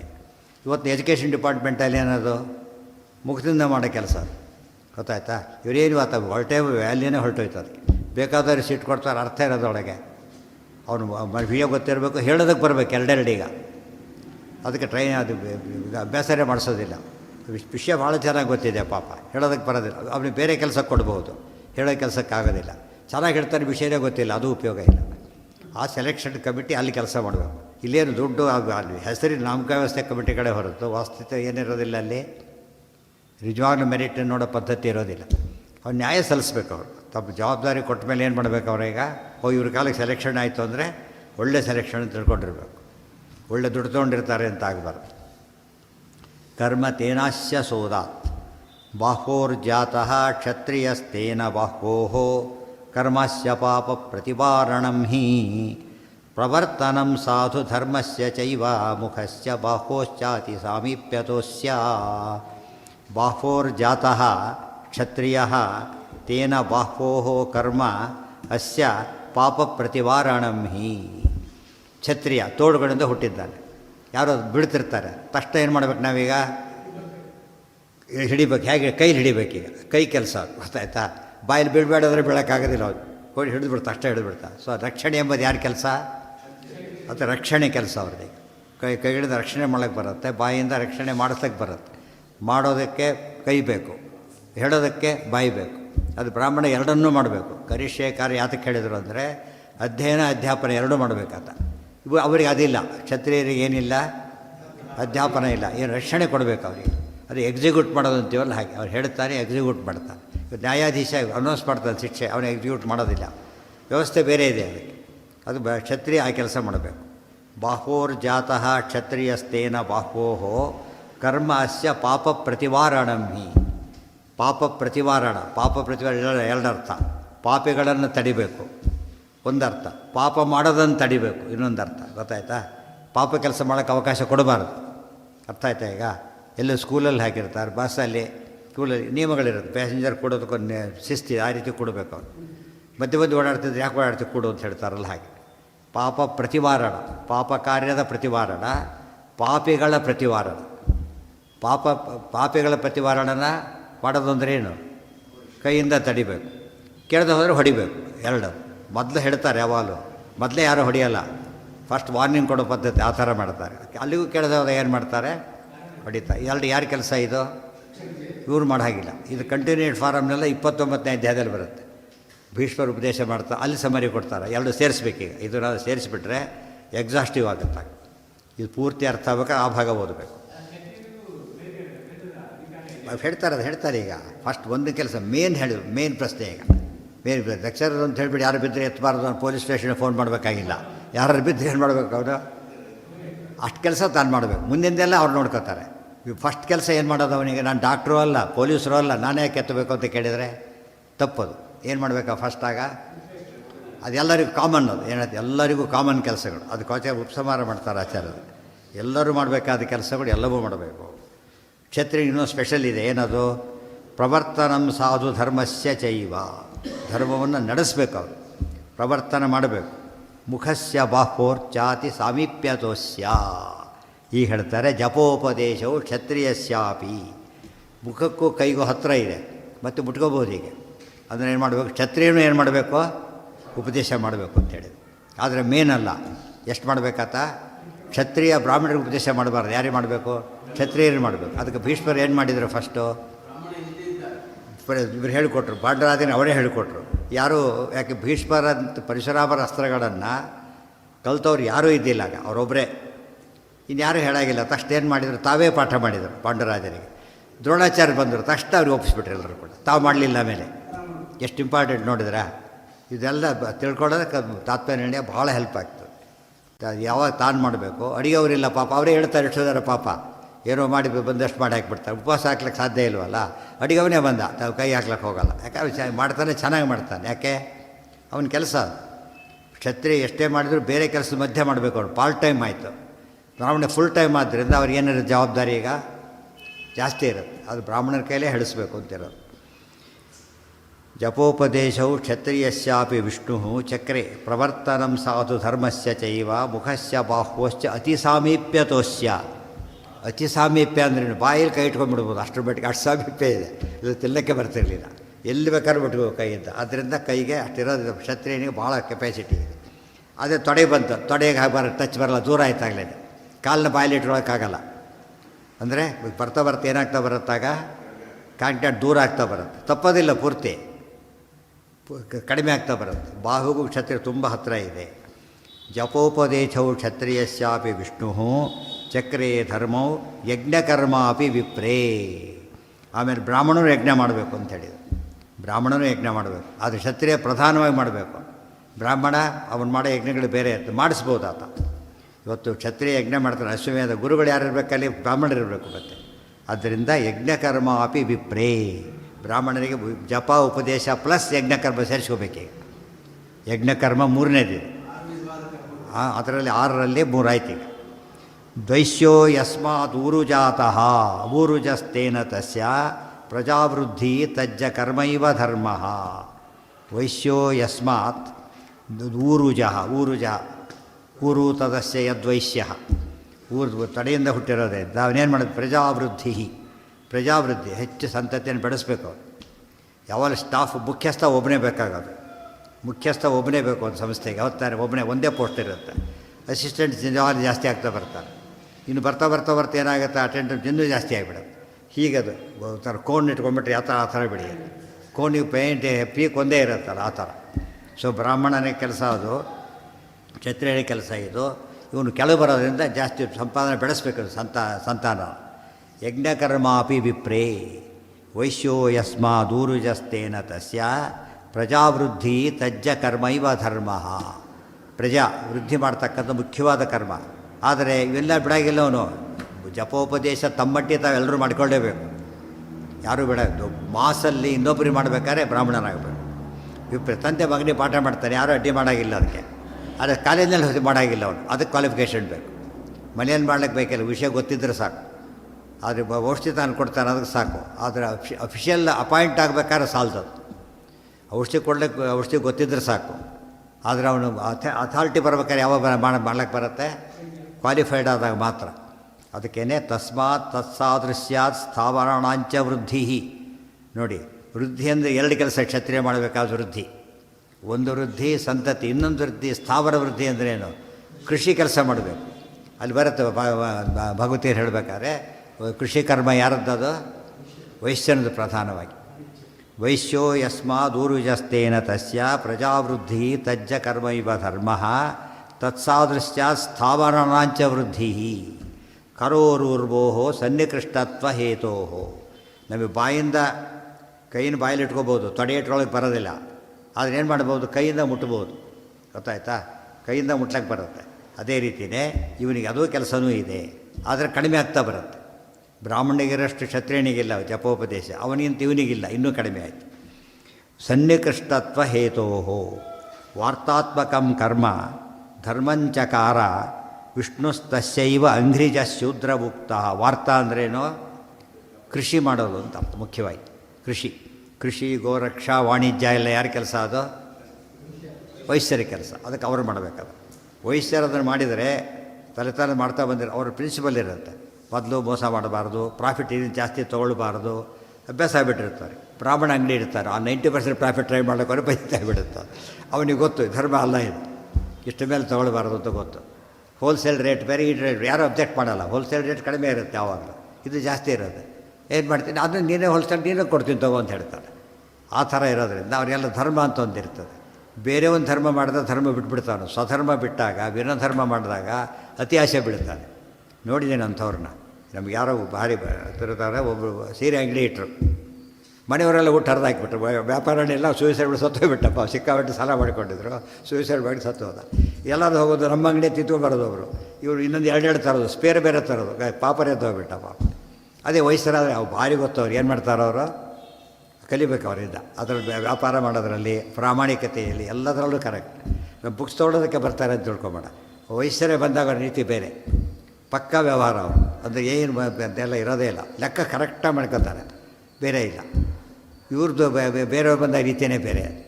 ಅಂದರೆ ಬಹಳ ಆಶ್ಚರ್ಯ. ರಕ್ತಗತವಾಗಿ ಬಂದಿರುತ್ತೆ ಅಂತ ಹೇಳ್ತೇವೆ ಎಲ್ಲ ಹಾಗೆ. ಈ DNA ಒಪ್ತಾರೆ, ಇದಕ್ಕೆ ಯಾಕೆ ಒಪ್ಪಲ್ಲ ಆಗಿದ್ರೆ? ಅದರಲ್ಲೂ ಇದ್ದೇ ಇರುತ್ತೆ. ಬರೀ ಅದೊಂದೇ ತೋರಿಸಲ್ಲ, ಎಲ್ಲನೂ ತೋರಿಸುತ್ತೆ. ಇವ್ರಿಗೆ ಬೇಕಿಲ್ಲ, ಗೊತ್ತಿಲ್ಲ ಅಷ್ಟೆ. ಜಪೋಪದೇಶವು ಕ್ಷತ್ರಿಯಸ್ಯಾಪಿ ವಿಷ್ಣು ಚಕ್ರೇ ಧರ್ಮೌ ಯಜ್ಞಕರ್ಮಾಪಿ ವಿಪ್ರೇ ವೈಶ್ಯೋ ಯಸ್ಮಾದೂರ್ಯಸ್ತೇನ ತಸ್ಯ ಪ್ರಜಾವೃದ್ಧಿ ತಜ್ಜ ಕರ್ಮೈವ ಧರ್ಮ ತತ್ಸಾದೃಶ್ಯಾತ್ ಸ್ಥಾವರಾಣಾಂಚ ವೃದ್ಧಿ ಕರೋರೂರ್ವೋ ಸನ್ನಿಕೃಷ್ಟತ್ವ ಹೇತೋ ವಾರ್ತಾತ್ಮಕಂ ಕರ್ಮ ಧರ್ಮಂ ಚಕಾರ. ಕರ್ಮ ಧರ್ಮಂ ಚಕಾರ. ಒಂದು ಕರ್ಮ ಇದೆ, ಮಾಡಬೇಕಾದವ್ನು ಮಾಡಿದಾಗ ಏನಂತ ಕರೀತಾರೆ? ಅದನ್ನು ಧರ್ಮ ಅಂತ ಕರೀತಾರೆ. ಮಾಡಬೇಕಾದವ್ನು ಮಾಡಿದಾಗ ಧರ್ಮ, ಬೇರೆಯವ್ರು ಮಾಡಿದಾಗ ಅಧರ್ಮ. ಎಷ್ಟು ಒಂದು ಅಂದರೆ ಏನಾಯ್ತು ಈಗ? ಧರ್ಮ ಅಂದರೆ ಏನದು? ಕರ್ಮನೇ. ಅದು ಯಾವ ಕರ್ಮ? ವಿಹಿತ ಕರ್ಮ ಬಿಕಮ್ಸ್ ಧರ್ಮ. ವಿಹಿತವಲ್ಲದೆ ಹೋದ ಧರ್ಮ ಆಗೋದಿಲ್ಲ. ಯಾರೋ ಹೊಡೆದ ಅಧರ್ಮ, ಪೊಲೀಸ್ ಹೊಡೆದ ಅವನು ಅದೇ ಧರ್ಮ. ಯಾಕೆ? ಅದಿರೋದೇ ಸತ್ಯ ಹೊರಗೆ ಹಾಕ್ಲಿಕ್ಕೋಸ್ಕರ. ಅದರಿಂದ ಏನು ಮಾಡಬೇಕಾಗತ್ತೋ ಅವನು? ಅದಕ್ಕೇನು ಉಪಾಯ ಮಾಡಬೇಕು ಅಂತ ಮಾಡಬೇಕಾಗತ್ತೆ. ಉಳಿದವರಿಗೆ ಅದಿಲ್ಲ, ಅವ್ರ ಜವಾಬ್ದಾರಿ ಅಲ್ಲ. ಅವ್ರಿಗೆ ಅಧರ್ಮ, ಅವನಿಗೆ ಧರ್ಮ. ಅರ್ಥ ಆಯ್ತಾ? ಬಡಿಸೋ ಧರ್ಮ. ಅಲ್ಲೇ ಬಜ್ಜಿ ತಿಂತಕ್ಕೂ ಬಜ್ಜಿತಾಗತ್ತೆ. ಅವನು ರುಚಿ ನೋಡ್ತಾ ಬಡಿಸೋಕ್ಕೆ ಶುರು ಮಾಡಿಬಿಟ್ರೆ ಅಧರ್ಮ ಆಯಿತು. ಅದು ಕೆಲಸ ಇವ್ರು ಮಾಡಬೇಕು, ಅವನು ಮಾಡಬಾರ್ದು. ಅದು ಎಷ್ಟು ಸ್ವಾರಸ್ಯ ಇದೆ ಅಂತ ಕೇಳಿದರೆ ನಮಗೆ ಅದೆಲ್ಲ ಅರ್ಥ ಆಗೋದಿಲ್ಲ. ಬಂದು ಹೇಳಿದ್ನಲ್ಲ, ಬೇಕಾದ ಸಣ್ಣ ಸ್ಕ್ರೂ ಅಷ್ಟೇ. ನೀವು ₹1 ನೋಟ್ ಇಟ್ಟರೂ ಹೋಗಲ್ಲ ಮುಂದಕ್ಕೆ. ಅದು ಬಂಗಾರದ ಇದನ್ನಿಟ್ಟರೂ ಹೋಗೋದಿಲ್ಲ. ಏನು ಬೇಕು ಅದಕ್ಕೆ? ಒಂದು 10 ಪೈಸೆ ಸ್ಕ್ರೂ ಬೇಕಷ್ಟೆ. ಅದು ಸ್ವಧರ್ಮ. ಅದು ದೊಡ್ಡದಾದ್ರೆ ಅದು ಸೈಜ್ ಕರೆಕ್ಟ್ ಇರಬೇಕು. ಮತ್ತೆ ದೊಡ್ಡದು ಹಾಕಿದ್ರೆ ಹೋಗಲ್ಲ, ಚಿಕ್ಕದು ಹಾಕಿದ್ರೆ ಹೋಗಲ್ಲ, ಅಷ್ಟೇ ಆಗಬೇಕು. ನಮಗೆ ಅರ್ಥ ಆಗುತ್ತೆ, ಸ್ವಧರ್ಮ ಅರ್ಥ ಆಗುತ್ತಾಗ. ಪೆಟ್ರೋಲ್ದಿದೆ, ಡೀಸೆಲ್ ಹಾಕಿದೆ, ಕೆಟ್ಟೋಯ್ತಾಗ. ಡೀಸೆಲ್ಲಿಗೆ ಪೆಟ್ರೋಲ್ ಇದೆ, ಇದೆಲ್ಲ ಅರ್ಥ ಮಾಡಿಕೊಂಡ್ರೆ ಸ್ವಧರ್ಮ ಅರ್ಥ ಆಗುತ್ತೆ. 2 ಪಾಯಿಂಟ್ ಅರ್ಥ ಮಾಡ್ಕೋಬೇಕು. ಅವರು ಅರ್ಥ ಆಗಿ ಹೇಳಬೇಕು, ಅವ್ರು ಎರಡೆರಡು ಮಾಡಬೇಕು. ಎಲ್ಲರೂ ಏನು ಬೇಕಾದ್ರೆ ಮಾಡೋದು ಅಂತ ಮಾಡ್ಕೊಂಬಿಟ್ರೆ ಅಷ್ಟೇ. ಈಗ ಇವತ್ತು ಕಲಿತು ಕಾರ್ಪೆಂಟರ್ ಆಗ್ಬೋದು, ತಪ್ಪಿಲ್ಲ. ಬಟ್ ಎಷ್ಟು ಕಷ್ಟ ಗೊತ್ತಾ ಅದು? ನಾವು ಇಂಜಿನಿಯರಿಂಗ್ ಕಾರ್ಪೆಂಟ್ರಲ್ಲಿ ಮಾಡ್ತೀವಲ್ಲ, ಎಷ್ಟು ಮಾಡಿದ್ರು ಹಳೆ ಬಾರ ಅಷ್ಟೇ, ವರ್ಷಗಟ್ಟೆ ಮಾಡಿದ್ರು ಅಷ್ಟೇ. ಇವರು 5 ವರ್ಷದೊಳಗೆ ಪಟ ಮಾಡಾಕ್ತಿರ್ತಾರೆ. ಕಾರ್ಪೆಂಟರ್ ಮಗ ಅವನಿಗೆ ನಮ್ಮ ಬಾಟ್ಗಳು ಕೊಂಡು ಬರ್ತಾವೆ, ಏನೂ ಗೊತ್ತಾಗಲ್ಲ ಅವ್ರಿಗೆ. ಏನು ಗೊತ್ತಾಗಲ್ಲ ಅಂದರೆ ಎಷ್ಟು ಪೈಸಾ ಎಷ್ಟು ದುಡ್ಡು ಕೂಡ ಗೊತ್ತಾಗಲ್ಲ. ಕೆಲಸ ಫಸ್ಟ್ ಕ್ಲಾಸಾಗಿ ಕೆಲಸ ಮಾಡ್ತಾನೆ. ಈ ವ್ಯವಹಾರ ಅಲ್ಲ ಅವನಿಗೆ ಇದರೊಳಗೆ. ಸರ್ ನೀವೇ ಸರಿಯಾಗಿ ನೋಡಿ ಕೊಟ್ಬಿಡಿ ಅಂತಾನೆ ಹೊರತು ಅವನಿಗೆ ಕೌಂಟ್ ಮಾಡಲಿಕ್ಕೆ ಬರೋದಿಲ್ಲ. ಎಕ್ಸ್ಪರ್ಟ್ ಇದರೊಳಗೆ ಅದು ಬಾರನ್ ಗಿಫ್ಟೇ ಬಂದುಬಿಡುತ್ತೆ ಅವ್ರಿಗೆ. ಇವರಿಗೆ ಕಲಿಬೇಕಂದ್ರೆ ನಾವು 16-17 ಸಾವಿರ ಕಲಿಯಕ್ಕೆ ಹೊರಟು ಇನ್ನು 100 ಕೆಲಸ ಅದು ಮಾಡ್ಲಿಕ್ಕೆ ಹೊರಟಾಗ ಏನಾಗುತ್ತದ, ಕೊನೆಗೆಲ್ಲ ಮಾಡ್ತಿದ್ದ ಕೆಲಸ ಏನು ಗೊತ್ತಾ ಎಲ್ಲರಾಗ ಅದು ಫಿಟ್ಟಿಂಗ್ ಎಲ್ಲ ಫಿಟ್ಟರ್ಸ್ ಇರ್ತಿತ್ತು, ಅದೆಲ್ಲ ಅದು ದುಡ್ಡು ಕೊಟ್ಟು ಮಾಡಿಸ್ಕೊಟ್ಬಿಡ್ತಿದ್ರು ಕೊನೆ ಕೊಟ್ಬಿಟ್ಟಾಗ. ಇವ್ರು ಮಾಡಕ್ಕೆ ಬರ್ತಿರ್ಲಿಲ್ಲ ಅದನ್ನು. ಅದು ಉಜ್ಬೇಕಂತ ಚೆನ್ನಾಗಿ ಸ್ಟ್ರೆಂತ್ ಬೇಕು ಅದಕ್ಕೆ. ಅವಾಗಲೇ ಇದೆಲ್ಲ ಲಾಕ್ ಮಾಡಬೇಕಲ್ಲ, ಬೇಕು ಅದಕ್ಕೆಲ್ಲ. ಅದು ಯಾಕೆ ಅದು 100 ಕೆಲಸ ಬರ್ಲಿಕ್ಕೆ ಕಲಿಯೋಕ್ಕೆ ಸಾಧ್ಯ ಇದೆ ಅವನಿಗೆ ಆ ವಯಸ್ಸಿನಲ್ಲಿ? ಸಾಧ್ಯ ಇಲ್ಲ. ಬಟ್ ಏನು ತಿಳ್ಕೊತಾರೆ ಅವ್ರು ಮಾಡ್ಬೇಕಾರೆ ಅಂದರೆ ಹೇಗೆ ಮಾಡಿಸ್ಬೇಕು ಗೊತ್ತಾಗುತ್ತೆ, ಅದು ಇಂಪಾರ್ಟೆಂಟ್. ಅಲ್ಲಿ ಆ ಪಾಯಿಂಟ್ ಇರೋದಷ್ಟು ಇವನೇ ಆಗ್ಲಿಕ್ಕೆ ಕೊಟ್ಟರೆ ಸಾಧ್ಯ ಇಲ್ಲ. ಬಟ್ ಟೆಕ್ನಿಕ್ ಗೊತ್ತಾಗ್ಬಿಡುತ್ತಲ್ಲ, ಆಗ ಕ್ವಾಲಿಟಿ ಮೇಂಟೈನ್ ಮಾಡ್ಲಿಕ್ಕೆ ಬರೋದು. ಫೌಂಡ್ರಿ ಕೆಲಸ ಭಾರಿ ಕಷ್ಟ ಅವೆಲ್ಲ. ಬಟ್ ಎಲ್ಲ ವಿಷಯ ಗೊತ್ತಾಗದಾಗ ಮ್ಯಾನೇಜ್ ಮಾಡ್ಲಿಕ್ಕೆ ಬರೋದು. ಇವ್ರು ಥಿಯರಿ ಗೊತ್ತಿರಲಿಲ್ಲ ಅವರಿಗೆಲ್ಲ ಕೂಡ, ಪ್ರಾಕ್ಟಿಕಲಿ ಮಾಡ್ತಾರೆ ಅಷ್ಟೇ. ಥಿಯರಿ ಗೊತ್ತಾಗೋದು ಏನು ಮಾಡ್ತಾನೆ ಅವನು ಹೇಳೋದ್ರಲ್ಲಿ ಅವನಿಗಿಂತ ಮುಂದೆ ಹೋಗ್ಬಿಡ್ತಾನೆ. ಭಾರಿ ಇನೋವೇಟಿವ್ ಆಗ್ತಾನೆ. ಅವ್ನು ಇನೋವೇಟಿವ್ ಅದೆಲ್ಲ ಬರೋದು ಭಾರಿ ಕಷ್ಟ. ಅದು ಯಾಕೆ ಹೇಳಿದೆ ಅಂದರೆ ಕೆಲವು ಪರಿಸರ ಬೇಕು, ಕೆಲವಕ್ಕೆ ಹುಟ್ಟು ಬೇಕು, ಕೆಲವಕ್ಕೆ ಪ್ರಾಕ್ಟೀಸ್ ಬೇಕು, ಕೆಲವಕ್ಕೆ ನಾಲೆಡ್ಜ್ ಬೇಕು. ಎಲ್ಲರಿಗೂ ಒಂದೇ ರೀತಿ ಮಾಡ್ಲಿಕ್ಕೆ ಸಾಧ್ಯ ಇಲ್ಲ ಯಾರೂ ಕೂಡ. ಅದೆಲ್ಲ ಬಿಟ್ಬಿಟ್ಟು ಕಣ್ಣು ಮುಚ್ಕೊಂಡು ಏನೋ ಮಾಡ್ತೀವಿ ಅಂದರೆ ಆ ಕಣ್ಣು ಮುಚ್ಕೊಂಡು ಮಾಡೋ ಕೆಲಸನೇ ಆಗುತ್ತೆ ಅಷ್ಟೆ. ಗತಿಪ್ರಧಾನಂ ಕರ್ಮ ಶುಶ್ರೂಷಣಾಖ್ಯಂ ಸಾದೃಶ್ಯತೋ ಹಸ್ತಪದೋಸ್ತಥೈವ ಹಸ್ತೋದ್ಭವಂ ಕರ್ಮ ತಸ್ಯಾಪಿ ಧರ್ಮ ಸಂತಾನವೃದ್ಧಿಶ್ಚ ಸಮೀಪಗತ್ವಾ. ಗತಿಪ್ರಧಾನಂ ಕರ್ಮ. ಈಗ ಕಾಲು ಶೂದ್ರ ಎಲ್ಲಿಂದ ಹುಟ್ಟಿದ? ಕಾಲಿಂದ. ಇನ್ನೇ ಪಾಠ ಕೆಟ್ಟದಾಗ ಹೇಳಿಬಿಟ್ಟು ಜನಕ್ಕೆ ಸಿಟ್ಟು ಬರಬೇಡ, ಕಾಲಿನಿಂದ ಹುಟ್ಟಿದವರು ಅಂತ ಬೈತಾರೆ ಅಂತೇಳಿ ಬಾಯಿ ಬಂದ ಬರೀ ಗಲಾಟೆಗಳೇ ಜಾಸ್ತಿ. ಸರಿಯಾಗಿ ಅರ್ಥ ನಿಧಾನ ಅರ್ಥ ಮಾಡ್ಕೋಬೇಕಿದ್ದನ್ನು. ಗತಿಪ್ರಧಾನಂ ಕರ್ಮ ಶುಶ್ರೂಷಣಾಖ್ಯಂ. ಕಾಲಿಂದ ಯಾತಕ್ಕೆ ಓಡಾಡೋಕ್ಕೆ ಬರೋದಿಲ್ಲ? ಕಾಲಿಲ್ಲ ಅಂತಾನೆ. ಸೊ ಕಾಲಿನ ಕೆಲಸ ಏನು ಅಂತಾಯ್ತು ಈಗ? ಓಡಾಡೋದು. ಅಟೆಂಡರ್ ಜಾಬ್ ನೋಡಿ, ಕರೆಕ್ಟಾಗಿ ಕ್ಲಾಸ್ 1 ಕ್ಲಾಸ್ 2 ಕ್ಲಾಸ್ 3 ಕ್ಲಾಸ್ 4 ಇದೆಯಲ್ಲ, ವರ್ಣಾಶ್ರಮ ಫಾಲೋ ಮಾಡ್ತಿರೋದು. ಯಾರೋ ಇವತ್ತು ಇದ್ದಾರೆ ಅಟೆಂಡರ್ ಇರ್ತಾರೆ, ಅವನು ಟೇಬಲ್ಲು ಚೇರು ರೂಮ್ ಕೊಡ್ತಾರೆ ಅವನಿಗೆ. ಯಾಕೆ? ಅವ್ರು ಓಡಾಡ್ತಾನೆ ಇರಬೇಕು, ಅವ್ರು ಬೇಕಿಲ್ಲ. ಇವನಿಗೆ ಕೊಡ್ತಾರೆ ರೂಲ್ಸ್. ಯಾವುದು ಕೊಡ್ತಾರೆ? ಇವನು ಕೂತ್ಕೊಂಡು ಮಾಡೋ ಕೆಲಸ ಇದೆ, ಅದು ಇಲ್ಲ ವೆಹಿಕಲ್ ಕೊಡ್ತಾರೆ, ಕೆಲವರು ಕೊಡೋದಿಲ್ಲ. ಯಾಕಂದರೆ ವೆಹಿಕಲ್ ಕೊಟ್ಟರೆ ಓಡೋಗ್ಲಿಕ್ಕೆ ಕೊಟ್ಟಿಲ್ಲ, ಕೆಲಸನೇ ಅಂಥದ್ದು ಪಾಪ. ಇವ್ರಿಗೆ ಆಮೇಲೆ ಬಾಡ್ದವ್ರಂತ ಸದ್ಯ ವೆಹಿಕಲ್ಲೂ ಬೇಡ, ಓಡಾಟೋರು ಬೇಡ, ಸುಸ್ತಾಗ್ಬಿಟ್ಟಿದೆ ಅಂತ. ವೆಹಿಕಲ್ ಅಟ್ರಾಕ್ಷನಿಗೆ ಕೊಡೋಲ್ಲ ಅದನ್ನು. ಯಾತಕ್ಕೆ ಕೊಡ್ತಾರೆ? ನೆಸೆಸಿಟಿ. ಅದು ದೇವರು ಹಾಗೆ ನಮಗೆ ಕೊಡೋದು. ನೆಸೆಸಿಟಿ ಬೇರೆ, ಇದು ಎಂಜಾಯ್ಮೆಂಟ್ ಬೇರೆ. ಅದೆಲ್ಲ ಇಟ್ಕೊಳ್ಳೋಕೆ ಹೋಗಬಾರ್ದು. ಆದ್ದರಿಂದ ಅವನು ಗತಿ ಓಡಾಡ್ತಾನೆ. ಇಲ್ಲಿ ಟೇಬಲ್ ಆ ಟೇಬಲ್, ಇಲ್ಲಿಂದ ಅಲ್ಲಿಗೆ ಹೋಗ್ಬೇಕು ಅವನು. ಅಲ್ಲೇ ಕೂತು ಇಲ್ಲೇ ಕೂತು ಅಥವಾ ಪಕ್ಕದಲ್ಲೇ ಕೂತಿದ್ದಾನೆ. ನೀವು ನಡೆಯಾಗಿಲ್ಲ, ಯಾರು ಬರಬೇಕು ಅವನು? ಅವನು ಬರ್ತಾರೆ, ಎತ್ತಿ ಇಲ್ಲಿಡ್ತಾನೆ, ಸಾಕು. ಇದಂದರೆ ತಮಾಷೆ ಅಂದರೆ ನೀವು ಹೇಗೆ ಸ್ವಧರ್ಮ ಒಂದ್ಸರಿ ಸ್ಟ್ರೈಕ್ ಮಾಡಿದ್ರು ಗೊತ್ತಾ ನಿಮಗೆ? ಕ್ಲಾಸ್ 4 ಸ್ಟ್ರೈಕ್ ಮಾಡಿಬಿಟ್ಟಿದ್ರು. ಅವಾಗ ಯಾವ ಫೈಲು ಮೂವ್ ಆಗೋಂಗಿಲ್ಲ, ಪಕ್ಕದಲ್ಲಿ ಕೊಡೋಂಗಿಲ್ಲ, ಕೊಡಬಾರ್ದು. ಅವ್ರು ಗಲಾಟೆ ಮಾಡ್ತಾರೆ. ಕೆಲಸ ಮಾಡೋದು ಕೂತಿದ್ದಾರೆ, ನಮ್ಮ ಕೆಲಸ ನೀವು ಮಾಡಬಾರ್ದು, ಗಲಾಟೆ ಮಾಡ್ತೀವಿ ಅಂತೇಳಿ. ಅವ್ರು ಕರೆಕ್ಟ್ ಅದು, ಆಯಿತಾ? ಇದ್ರ ಅರ್ಥ ಇದಕ್ಕೆ ಅರ್ಥ ಆಗಲ್ಲ ಇವ್ರಿಗೆ. ಹಾಗಿದ್ರೆ ಅಂದರೆ ಅರ್ಥ ಮಾಡ್ಕೊಳ್ಳೋಕೆ ಹೋಗಬೇಕು ಅಂತ ಮನಸ್ಸಿರಬೇಕು ಫಸ್ಟು. ಮತ್ತು ಅರ್ಥವಾಗಿ ಹೇಳಬೇಕು. ಎರಡೆರಡು ಯಾವಾಗಲೂ ಹೇಳೋದು ಕೇಳೋದು ಎರಡಿರಬೇಕು. ಕಲಿಯೋ ಆಸಕ್ತಿ ಹೇಳೋ ಆಸಕ್ತಿ ಅವನಿಗಿರಬೇಕು. ಸುಮ್ಮನೆ ಒನ್ ಸೈಡೆಡ್ ಆದರೆ ಕೆಲಸ ಬರೋದಿಲ್ಲ. ಇವತ್ತು ಬೈಯೋದೇ ಕೆಲಸ ಮಾಡ್ಕೊಬಿಟ್ಟಿದ್ದಾರೆ, ಆದ್ದರಿಂದ ಕೆಲಸ ಆಗೋದಿಲ್ಲ.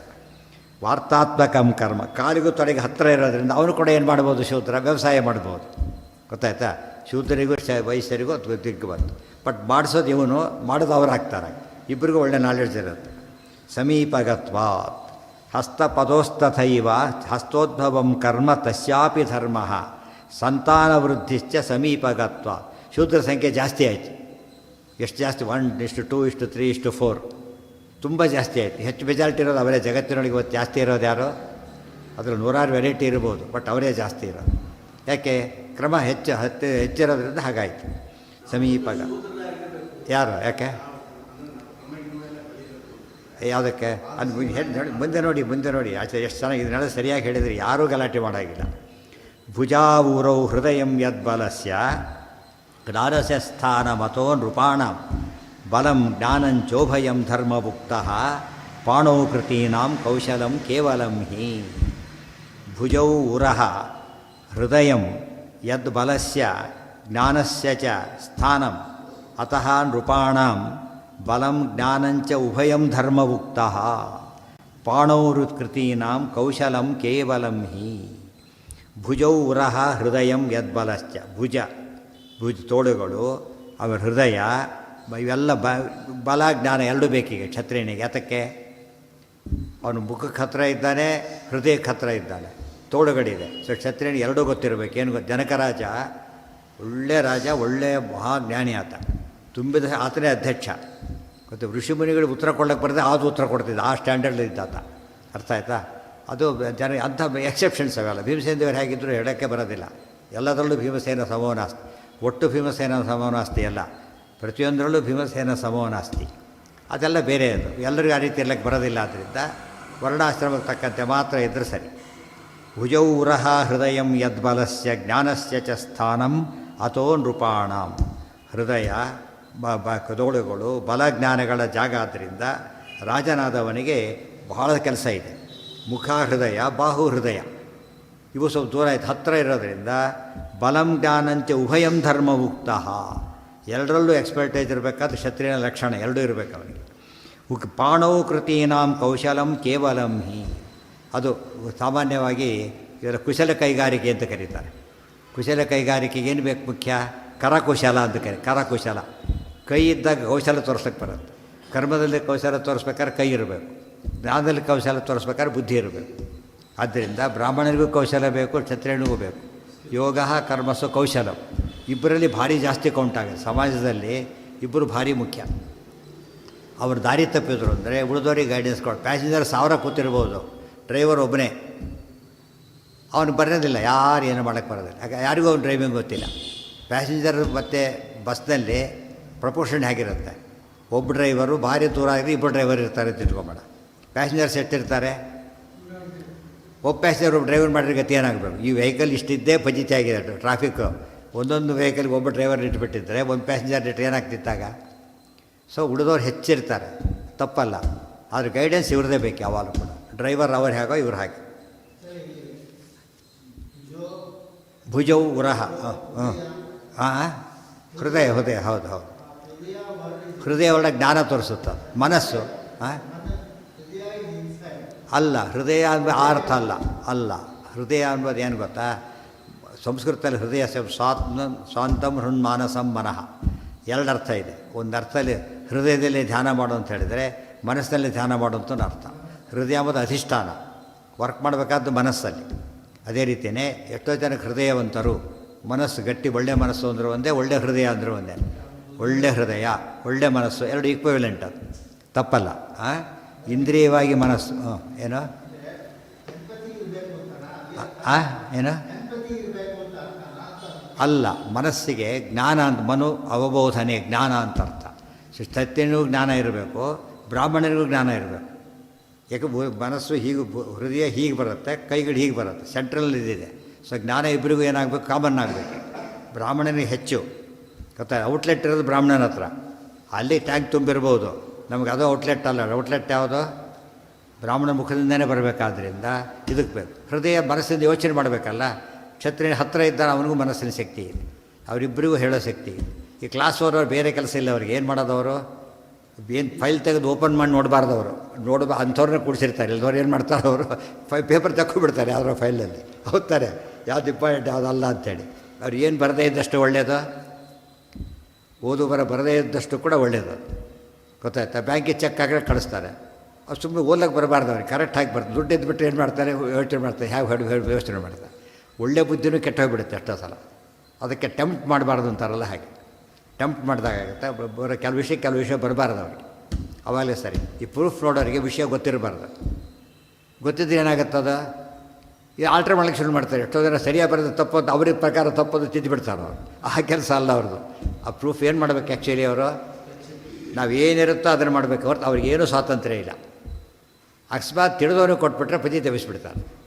ಆ ಪ್ರಿಂಟಾಗಿ ಬಂದಾಗ ಹೊಸ್ತದು, ನಾವು ಬರದೇ ಇಲ್ಲ. ಹಾಗೆ ಆ ಥರ ಆಗಿದೆ ಎಷ್ಟೋ ಸಲ. ನಾವು ಬರೆದಿರೋದೇ ಒಂದು ಅವ್ನು ಇದು ಮಾಡಿ ತಿದ್ದುಬಿಟ್ಟಿದ್ದಾರೆ, ತಿದ್ದು ಹಾಕಿಬಿಟ್ಟಿದ್ದಾರೆ. ಅದಕ್ಕೆ ಯಾವಾಗಲೂ ಕೂಡ ಫೈನಲ್ ಪ್ರೂಫ್ ಮತ್ತೆ ನೋಡಬೇಕು ನಾವು. ಫೈನಲ್ ಪ್ರೂಫ್ ನೋಡಿದಾಗ ತಿದ್ದೇನು ಗೊತ್ತಾಗ್ಬಿಡುತ್ತೆ. ಭಾಳ ಇಂಪಾರ್ಟೆಂಟ್ ಅದು.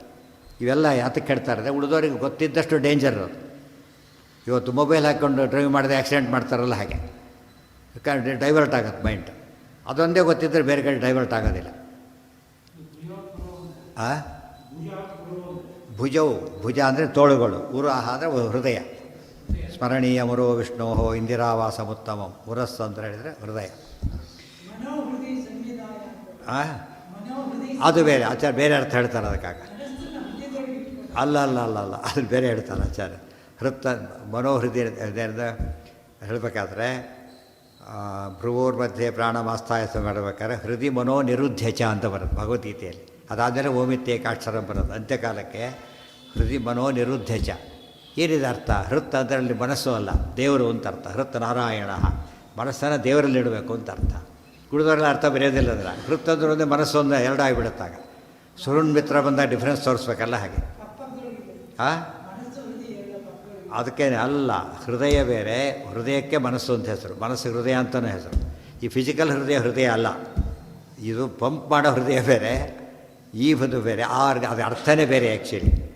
ಈ ಹೃದಯಕ್ಕೆ ಲಿಂಕ್ ಹಾಕ್ಲಿಕ್ಕೆ ಹೋಗಬಾರ್ದು, ತಿಳಿತಿಲ್ಲ. ಇದು ಫಿಸಿಕಲ್ ಅಷ್ಟೇ, ಗೊತ್ತಾಯ್ತಾ? ಈ ಹಾರ್ಟ್ ಅಂಬೋದು ಈ ಪರ್ಪಸ್ಸೇ ಅಲ್ಲ, ಅದು ಜಡ ಪದಾರ್ಥ, ಅದು ಏನೂ ಗೊತ್ತಿಲ್ಲ ಅದಕ್ಕೆ.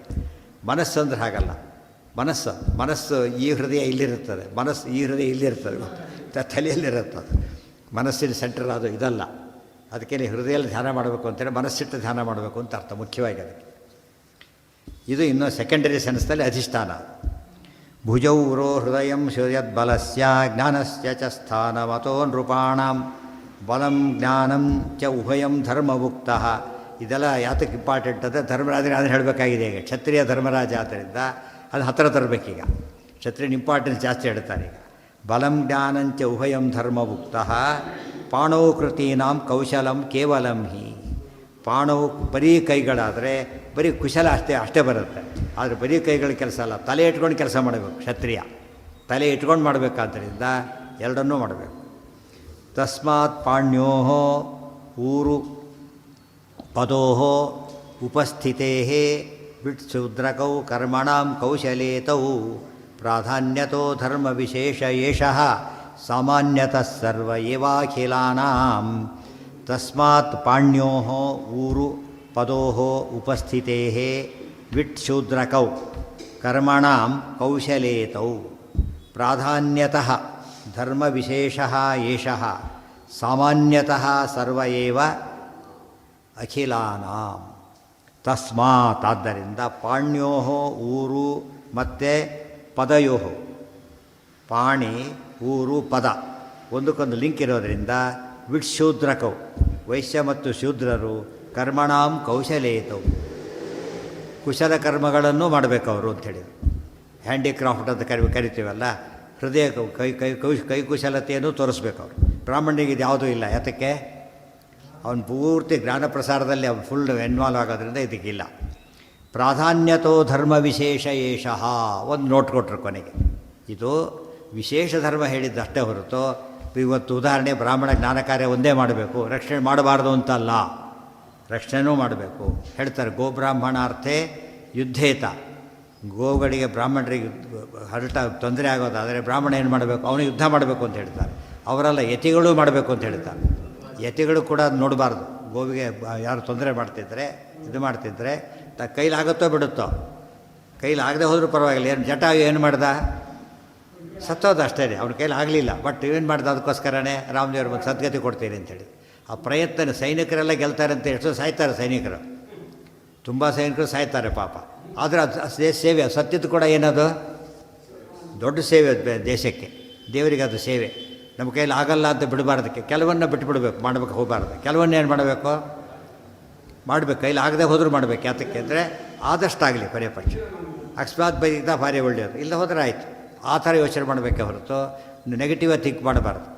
ಎಷ್ಟು ಇಂಪಾರ್ಟೆಂಟ್. ಅದಕ್ಕೆ ದೇಶಕ್ಕೋಸ್ಕರ ದೇವರಿಗೋಸ್ಕರ ಪ್ರಾಣ ಕೊಟ್ಟರೆ ಏನದು? ಈಗ ಒಬ್ಬೊಬ್ಬರ ಕತೆ ಎಲ್ಲ ಹೇಳ್ತಾರೆ ಅವರು ವಾರಿಯರ್ ಆಕೆ ಅಲ್ಲ, ಏನೂ ಅಲ್ಲ.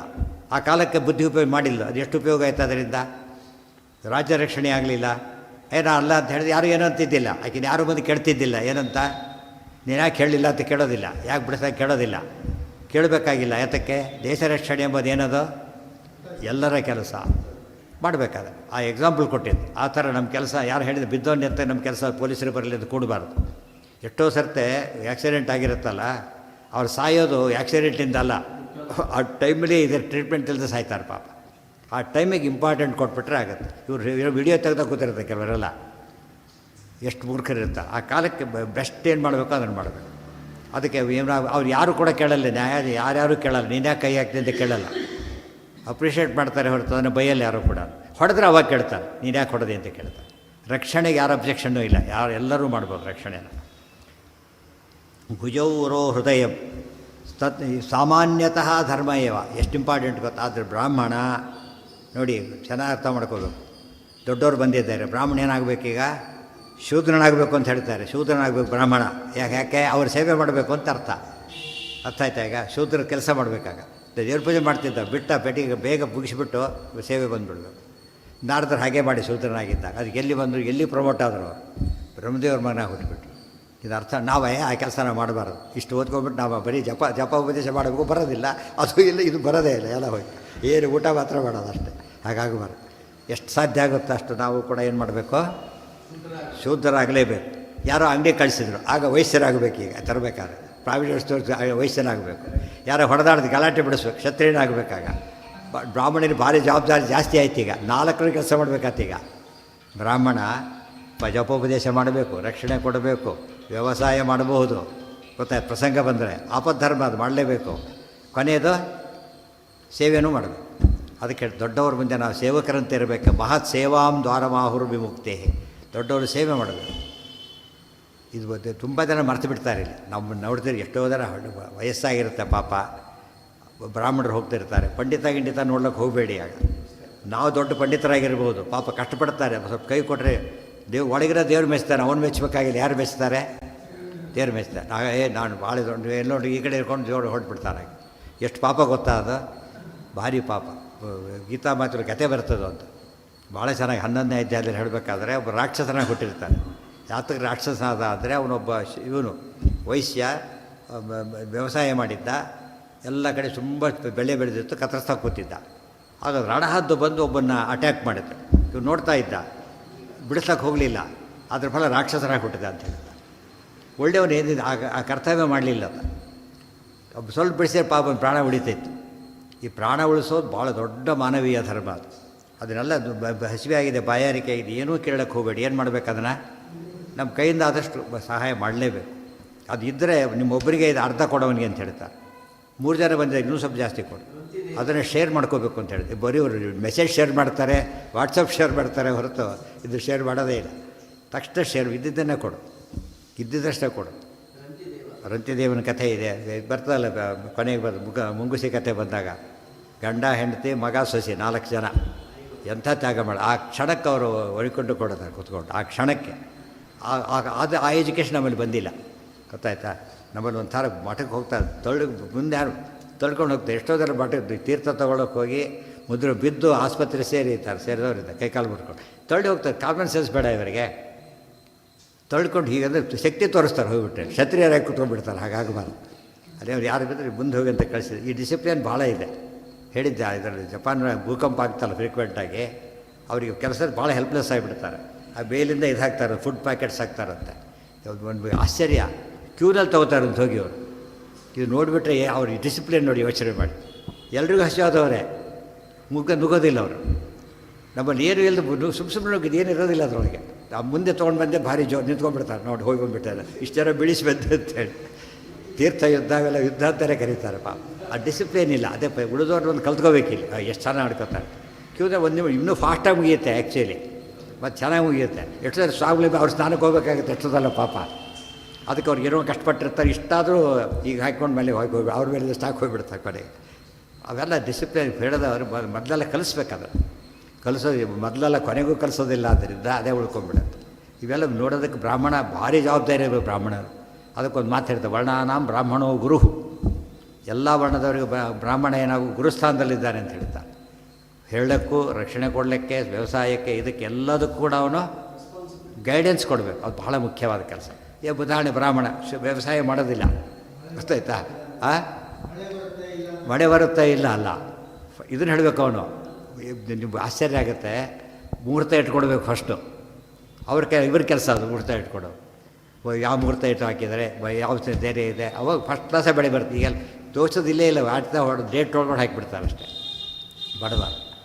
ಭಾಳ ಆಶ್ಚರ್ಯ. ನಮ್ಮ ತಂದೆ ಒಬ್ಬರೇ ಬ್ರಾಹ್ಮಣ ಊರಲ್ಲಿ ಎಲ್ಲದೂ ಗೈಡ್ ಮಾಡ್ತಾಯಿದ್ರು. ಇವತ್ತು ನೋಡ್ತೇವೆ, ಯಾರೇ ಬರಲಿ ಪ್ರತಿಯೊಂದಕ್ಕೂ ಗೈಡೆನ್ಸ್. ದೊಡ್ಡವರು ಅಂದರೆ ಹಾಗಿರ್ಬೇಕು. ಮುಹೂರ್ತ ಇಟ್ಕೊಡ್ಬೇಕು, ಇದನ್ನು ಮಾಡೋ ಕೂಲಿ ಫಿಕ್ಸ್ ಮಾಡಬೇಕು. ಎಷ್ಟೊತ್ತು ಪ್ರಾಕ್ಟಿ ಎಲ್ಲರೂ ಫಾಲೋ ಮಾಡಬೇಕು. ಮಾಡಿದ ಮೇಲೆ ಎಲ್ಲರೂ ಯೂನಿಫಾರ್ಮಾಗಿ ಫಾಲೋ ಮಾಡಬೇಕು. ಎಂದಕ್ಕೆ ಬಿಡಿಸ್ಬೇಕು, ಆಮೇಲೆ ಕೊಯ್ಲು ಬರುತ್ತಲ್ಲ ಯಾವತ್ತು ಕಟ್ ಮಾಡಬೇಕು, ಮತ್ತೆ ಬರೋರು ಕೇಳಬೇಕು, ಅದು ಅವಶ್ಯ ಮಾಡಿ ಕರೆಕ್ಟಾಗಿ ಬರೋದು. ಅದು ಯಾವ ಸ್ಟೇಜಲ್ಲಿ ಇವತ್ತು ಗೈಡೆನ್ಸ್ ಇಲ್ಲ ಆದ್ದರಿಂದ ಏನಾಗುತ್ತೆ, ಅದು ಎಲ್ಲ ಮಿಷನ್ ಕೆಲಸ ಕೆಟ್ಟೋಗ್ಬಿಡುತ್ತೆ. ಅರ್ಥ ಆಯ್ತಾ? ಯಾವ್ದು ಸರಿ ಮಳೆ ಯಾವಾಗ ಬರ್ಬೋದು ಅದನ್ನು ಮಳೆ ಲೆಕ್ಕ ಗೊತ್ತು ಅವರಿಗೆ. ಇವತ್ತು ಹೇಳ್ತಾರೆ, ಇವತ್ತು ನಿಮ್ಮ ತುಂಬ ಜನ ಎಕ್ಸ್ಪರ್ಟ್ಸ್ ಇರ್ತಾರೆ, ಹೇಳ್ತಾರೆ ಇವತ್ತು ಇಷ್ಟೆಲ್ಲ ನಾವು ಕೋಟ್ಯಂತರ ರೂಪಾಯಿ ಆಪ್ರೇಟರ್ಸ್ ಅವೆಲ್ಲ ತರ್ತಾರಲ್ಲ ಹವಾಮಾನ ನೋಡೋದಕ್ಕೆ, ಅವ್ರು ವರದಿ ಕೊಡ್ತಾರೆ. ಇವ್ರು ಹಳ್ಳಿಯಲ್ಲಿ ಕೂತ್ಕೊಂಡು ಲೆಕ್ಕ ಹಾಕಿರ್ತಾರೆ, ಇವತ್ತು ಮೋರ್ ಆ್ಯಕ್ಯುರೇಟ್ ಇರುತ್ತೆ ಅಂತ ಹೇಳ್ತಾರೆ. ನಮ್ಮ ಪ್ರಿಡಿಕ್ಷನ್ಗಿಂತ ಇವ್ರ ಪ್ರಿಡಿಕ್ಷನ್ ಜಾಸ್ತಿ ಇರುತ್ತೆ ಅಂತ ಹೇಳ್ತಾರೆ. ಅಷ್ಟು ಟೆಕ್ನಿಕ್ ಇದೆ. ಹಳ್ಳಿಯವ್ರು ನೋಡ್ತಾರೆ, ಇದ್ದಕ್ಕಿಂತ ಮಳೆ ಬರುತ್ತೆ, ಬೇಗ ಹೋಗುತ್ತೆ, ಏನು ಕಾಣಿಸೋದಿಲ್ಲ ನಮಗೆ. ಅವ್ರು ಹೇಳ್ತಾರೆ ಈ ಕಡೆಯಿಂದ ಮಿಂಚಿದ್ರೆ ಮಳೆ ಬೇಗ ಬರುತ್ತೆ ಅಂತೇಳಿ. ಮಿಂಚು ಎಲ್ಲಿಂದ ಬರುತ್ತೆ ನೋಡ್ತಾರೆ, ಅಲ್ಲಿ ಮಳೆ ಏನೂ ಇರೋದಿಲ್ಲ, ಜವಾಬಾದವ ಮಳೆ ಸುರಿಯುತ್ತೆ. ಕೆಲವು ಸರ್ತಿ ಫುಲ್ ಕ್ರೌಡ್, ಏನಾಗಲ್ಲ ಹೋಗ್ರಿ ಅಂತ ಹೇಳ್ತಾರೆ. ಈ ಕಡೆ ಮಿಂಚುತ್ತೆ ಅಂತ ಹೇಳ್ತಾರೆ. ಇವೆಲ್ಲ ಈ ಸೈನ್ಸಲ್ಲಿ ಸಿಗೋದಿಲ್ಲ ಇವೆಲ್ಲ. ಇದು ಸೈನ್ಸ್ ಆ್ಯಕ್ಚುಲಿ, ಡಿವೈನ್ ಸೈನ್ಸ್ ಇದು. ಇದೆಲ್ಲ ಇವರು ಕಲ್ತ್ಕೊಂಡ್ಬಿಟ್ಟು ಎಷ್ಟು ಚೆನ್ನಾಗಿರುತ್ತಾಗ. ಇವರು ಅದನ್ನು ಇವರು ಇದನ್ನು ಕಲಿಬೇಕು, ಅವಾಗ ಇನ್ನೂ ಪರ್ಫೆಕ್ಷನ್ ಜಾಸ್ತಿ ಆಗುತ್ತೆ. ಇವತ್ತು ಸುನಾಮಿ ಬಂದಾಗ ಜನಗಳು ನೋಡ್ತಾರೆ, ಪ್ರಾಣಿಗಳಿದ್ವಲ್ಲ ಬೇಗ ಗೊತ್ತಾಗುತ್ತಂತವ್ರಿಗೆ. ಎಷ್ಟೋ ಪ್ರಾಣಿ ಹಸುಗಳು ಎಲ್ಲ ಎಸ್ಕೇಪ್ ಆಗಿಬಿಡುತ್ತೆ. ಯಾವ ಎಸ್ಕೇಪ್ ಆಗಲಿಲ್ಲ ಗೊತ್ತೇನೋ, ಕಟ್ಟಿ ಹಾಕಿದ್ದೆಲ್ಲ ಎಸ್ಕೇಪ್ ಆಗಲಿಲ್ಲ ಪಾಪ. ಎಷ್ಟೋ ಹಸು ಸತ್ತೋಗ್ಬಿಟ್ಟುವಾಗ, ಯಾಕೆ ಕಟ್ಟಿ ಹಾಕಿಬಿಟ್ಟಿದ್ದಾರೆ, ಕಟ್ಟಿ ಹಾಕಿದ್ರೆ ತಪ್ಪಿಸ್ಕೊಂಡು ಹೋಗ್ಬಿಟ್ಟಿವೆ ಎಲ್ಲ ಕೂಡ. ಮುನ್ಸೂಚನೆ ಕೊಡುತ್ತವೆಲ್ಲ. ಕೆಲವು ಪ್ರಾಣಿಗಳಿಗೆ ಮುನ್ಸೂಚನೆ ಕೊಡೋ ಶಕ್ತಿ ಇದೆ, ಆ ಶಕನಗಳವೆಲ್ಲ ಕೂಡ ನಮಗಿಂತ ಬೇಗ ಗೊತ್ತಾಗುತ್ತೆ. ಮೇಲಿರೋರಿಗೆ ಬೇಗ ಕಾಣಿಸುತ್ತೆ, ದೂರ ಕಾಣಿಸುತ್ತಲ್ಲ ಹಾಗೆ. ನಮ್ಮ ಕೆಳಗೆ ಫೋನ್ ಇದ್ದರೆ ನಮ್ಗೆ ಗೊತ್ತಾಗಲ್ಲ, ಮೇಲಿದ್ದರೆ ಬೇಗ ಕಾಣುತ್ತದೆ. ಆ ಟೈಪ್ ಅದು. ಅವನು ಸಣ್ಣವನು ದೊಡ್ಡವನು ಪ್ರಶ್ನೆ ಅಲ್ಲ, ಅಲ್ಲಿದ್ದಾನೆ ಎಂಬ ಪಾಯಿಂಟಿಂದನೇ ಒಂದು ಕೆಲವು ವಿಷಯ ಗೊತ್ತಾಗುತ್ತೆ. ಇವೆಲ್ಲ ಅರ್ಥ ಮಾಡಿಕೊಂಡ್ರೆ ನಮ್ಮ ಪ್ರಾಚೀನದ ಸೈನ್ಸ್ ಭಾರಿ ಪರ್ಫೆಕ್ಟ್ ಅದು. ಪ್ರಾಧಾನ್ಯತೆ ಇದೆಲ್ಲ ಒಂದೆರಡು ಕ್ಲಾಸ್ ಇವರಿಗೆಲ್ಲ ಹೇಳಬೇಕದು. ಗೌರ್ಮೆಂಟ್ ಎನ್ಕರೇಜ್ ಮಾಡಬೇಕು, ಒಂದು ಸಿಲೆಬಸ್ಸನ್ನು ಪಾರ್ಟ್ ಮಾಡಿಬಿಡ್ಬೇಕದು. ಆಗ ಎಷ್ಟು ಚೆನ್ನಾಗಿರುತ್ತೆ ಅವೆಲ್ಲ. ಭಾರೀ ಮಳೆ ಅಂತ ಹೇಳ್ತಾರೆ, 3-4 ದಿವಸ ಭಾರಿಯಿಂದ ಸಾಮಾನ್ಯದವರೆಗೆ ಮಳೆ ಬರುವ ಸಂಭವ ಇದೆ. ದಿವಸ ಹೇಳ್ಬೋದು, ಅದರ ಸಾಮಾನ್ಯ ಮಳೆ ಬರುವ ಸಂಭವ. ಏನು ಉತ್ತರ ಅದು, ಆನ್ಸರ್ ಅದು ಒಂದು. ಯಾರು ಬೇಕಾದ್ರೆ ಹೇಳ್ತಾರೆ, ಬೇಸಿಗೆಯಲ್ಲೂ ಹೇಳ್ಬೋದು ನೀವು ಅದನ್ನು. ಬರಲಿಲ್ಲ ಹೇಳಿದ ಗ್ಯಾರಂಟಿ ಅಂತ ಹೇಳಿಲ್ವಲ್ಲ ನಾವು. ಹಾಗಲ್ಲ, ಬಂದೇ ಬರುತ್ತೆ. ಅದು ಇವರಿಗೆ ಸಾಧ್ಯ ಇಲ್ಲ. ಈ ವಿಂಡ್ ಬರುತ್ತಲ್ಲ ಹೇಳ್ತಾರೆ, ಅದು ಬೇರೆ ಕಡೆ ಹೋಗ್ಬಿಡುತ್ತೆ, ಆಮೇಲೆ ಅದು ಬೇರೆ ಗೊತ್ತಾಗಲ್ಲ. ಅದು ಅವ್ರ ಲೆಕ್ಕ ಏನು, ಇದೇ ರೀತಿಯೇ ಬಂದರೆ ಹೀಗೆ ಬರುತ್ತೆ ಅಂತ ಅರ್ಥ. ಡೈವರ್ಟ್ ಆಗೋದು ಇವ್ರ ಕೈಯಲ್ಲಿಲ್ಲ. ಇನ್ನೇನು ಹತ್ತಿರ ಬಂತೋಡಿ ಎಲ್ಲ ಹೋಗ್ಬಿಡುತ್ತೆ ಆ ಕಡೆ. ಇದು ಇವ್ರು ಪ್ರಿಡಿಕ್ಟ್ ಮಾಡೋಕ್ಕೆ ಬರೋಲ್ಲ. ಅದೆಲ್ಲ ಇದರಿಂದ ಸಾಧ್ಯ, ಶಾಸ್ತ್ರದಲ್ಲಿ ಸಾಧ್ಯ. ಅದೆಲ್ಲ ಪ್ರಾಣಿಗಳಿಂದ ಇದರಿಂದ ತುಂಬ ಕಡೆ ಚಕ್ರ ದೊಡ್ಡ ದೊಡ್ಡ ಪುಸ್ತಕಗಳಿವೆ. ಚಕ್ರದ ಬಗ್ಗೆನೇ ದೊಡ್ಡ ಬುಕ್ಸ್ ಇದೆ. ತಸ್ಮಾತ್ ಪಾಣ್ಯೋ ಪ್ರಾಧಾನ್ಯತೋ ಧರ್ಮ ವಿಶೇಷ ಏಷ. ಆಮೇಲೆ ಹೇಳಿದ್ನಲ್ಲ, ದೊಡ್ಡವ್ರು ಬಂದರು ಶೂದ್ರರಾಗಿ, ಸಣ್ಣವ್ರು ಬಂದರು ನೀವು ಬ್ರಾಹ್ಮಣನಾಗ ಸೇವೆ ಮಾಡಿಸ್ಕೊಡಿ. ಆಗ ನೀವು ಇಲ್ದ್ರೆ ಮಾಡಿ ಅದನ್ನು. ನಾವು ಮಾಡಿಸ್ಕೋಬೇಕು ಅಂತ ಅಷ್ಟೇ ತಿಳ್ಕೊಂಬಿಟ್ರೆ ಭಾರಿ ತಪ್ಪದು. ಪ್ರಸಂಗ ಬಂದಾಗ ಮಾಡಿದರೆ ಅದು ಬ್ರಾಹ್ಮಣರು ಭಾಳ ದೊಡ್ಡ ಬ್ರಾಹ್ಮಣನಾಗ್ತಾನೆ ಮಾಡಿದರೆ. ಯಾವ ಕಾಲಕ್ಕೆ ಏನು ಸಹಾಯ ಮಾಡಬೇಕು ಖಂಡಿತ ಮಾಡಬೇಕು. ಒಳ್ಳೆ ಗೈಡೆನ್ಸ್ ಕೊಡೋದು ಒಳ್ಳೆ ಇದು. ನಿಜವಾಗಲೂ ಬ್ರಾಹ್ಮಣ ಸಾಧನೆ ಭಾರಿ ದೊಡ್ಡದಾಗಿ ಹೇಳಬೇಕು. ಅದು ಎಲ್ಲ ಫೀಲ್ಡ್ನಲ್ಲೂ ಏನಾಗ್ಲಿಕ್ಕೆ ಬರುತ್ತಾತ, ಇನ್ವಾಲ್ವ್ ಮಾಡಿಕೊಂಡು ಒಳ್ಳೆ ಸಜೆಷನ್ಸ್ ಕೊಡ್ಬೋದು. ನಾನು ಒಬ್ಬರು ಕತೆ ಹೇಳಿದ್ದು ನಾನು ನಿಮಗೆ. ಯಾವನೋ ಬಂದ ಪೂರ್ತಿ ಗೃಹಪ್ರವೇಶಕ್ಕೆ ಕೇಳಿದ, ಮಂಗಳವಾರ ಅಮಾವಾಸ್ಯೆ ಸಾಯಂಕಾಲ ಹೇಳ್ಕೊಡ್ತಾನೆ, ಏನು ಮಾಡ್ಬೇಕು ಹೇಳಿ, ಎಷ್ಟು ಹೇಳಬೇಕು ಅಲ್ಲ ಹೀಗೆ ಹೇಳ್ತಿರಲ್ಲ ಅಂತ ಕೇಳಿದರೆ ಅವ್ನು ಕೇಳ್ತಾನೆ ಪಾಪ. ಸ್ವಾಮಿ ಮಂಗಳವಾರ ಸಾಯಂಕಾಲ ಅಮಾವಾಸ್ಯೆ ಬೇರೆ, ನಿನಗೆ ಅದೇ ಚೆನ್ನಾಗಿದೆ ಗೊತ್ತಾಯ್ತಾ, ಆಗಲಿ ಸ್ವಾಮಿ ಅಂತ ಹೊರಟುಬಿಟ್ಟು ಅವನು ಕೇಳಿ. ಎಲ್ಲ ಹೀಗೆ ಹೇಳ್ತಿರಲ್ಲ, ಇಲ್ಲ ನನಗೆ ಬಿಡ್ಬಿರೋದಾಗ ಒಂದೇ ಅಂತ ಹೇಳ್ತಾರೆ. ಯಾಕೆ ಇದು ಯಾರು ಕರೆಯಲ್ಲ ಇವ್ರನ್ನ, ಇದು ಲಕ್ಷಣನ. ತಾನು ಹೋಗ್ಬೇಕು, ಅದಕ್ಕೆ ಇನ್ನೊಬ್ರಿಗೆ ಕೊಡಬಾರ್ದು ಆ ಚಾನ್ಸ್ನ. ತಾನೇ ಹೋಗಬೇಕು, ಅದಕ್ಕೆ ಕೆಟ್ಟ ಬೋರ್ತಾರೋ ಪರವಾಗಿಲ್ಲ. ಅವನಿಗೆ ಕೆಟ್ಟದಾಗುತ್ತೆ, ನೆಕ್ಸ್ಟ್ ಟೈಮ್ ಬ್ರಾಹ್ಮಣ ತಾನೇ ಶುರು ಮಾಡ್ಕೊತಾರೆ. ಬೇರೆ ಯುಗದಲ್ಲಿ ಬ್ರಾಹ್ಮಣರಷ್ಟೇ ಸನ್ಯಾಸಿಗಳಿದ್ದಿತ್ತು.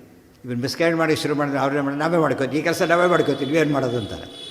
ನಮಗೆ ಗೊತ್ತಿಲ್ಲ ನಾವು ಮಾಡ್ತೇವೆ, ನೀವು ಗೊತ್ತಿದ್ದು ಮಿಸ್ಗೈಡ್ ಮಾಡೋದಕ್ಕಿಂತ ಗೊತ್ತಿಲ್ಲದೆ ನಾವೇ ಮಾಡ್ಕೊಳ್ಳೋದು ವಾಸಿ ಅಂತ ಶುರುವಾಯಿತು. ಕೊನೆಗೆ ಅದೇ ಟ್ರೆಂಡ್ ಆಗಬೇಕು ಬರ್ತಾ ಬರ್ತಾ.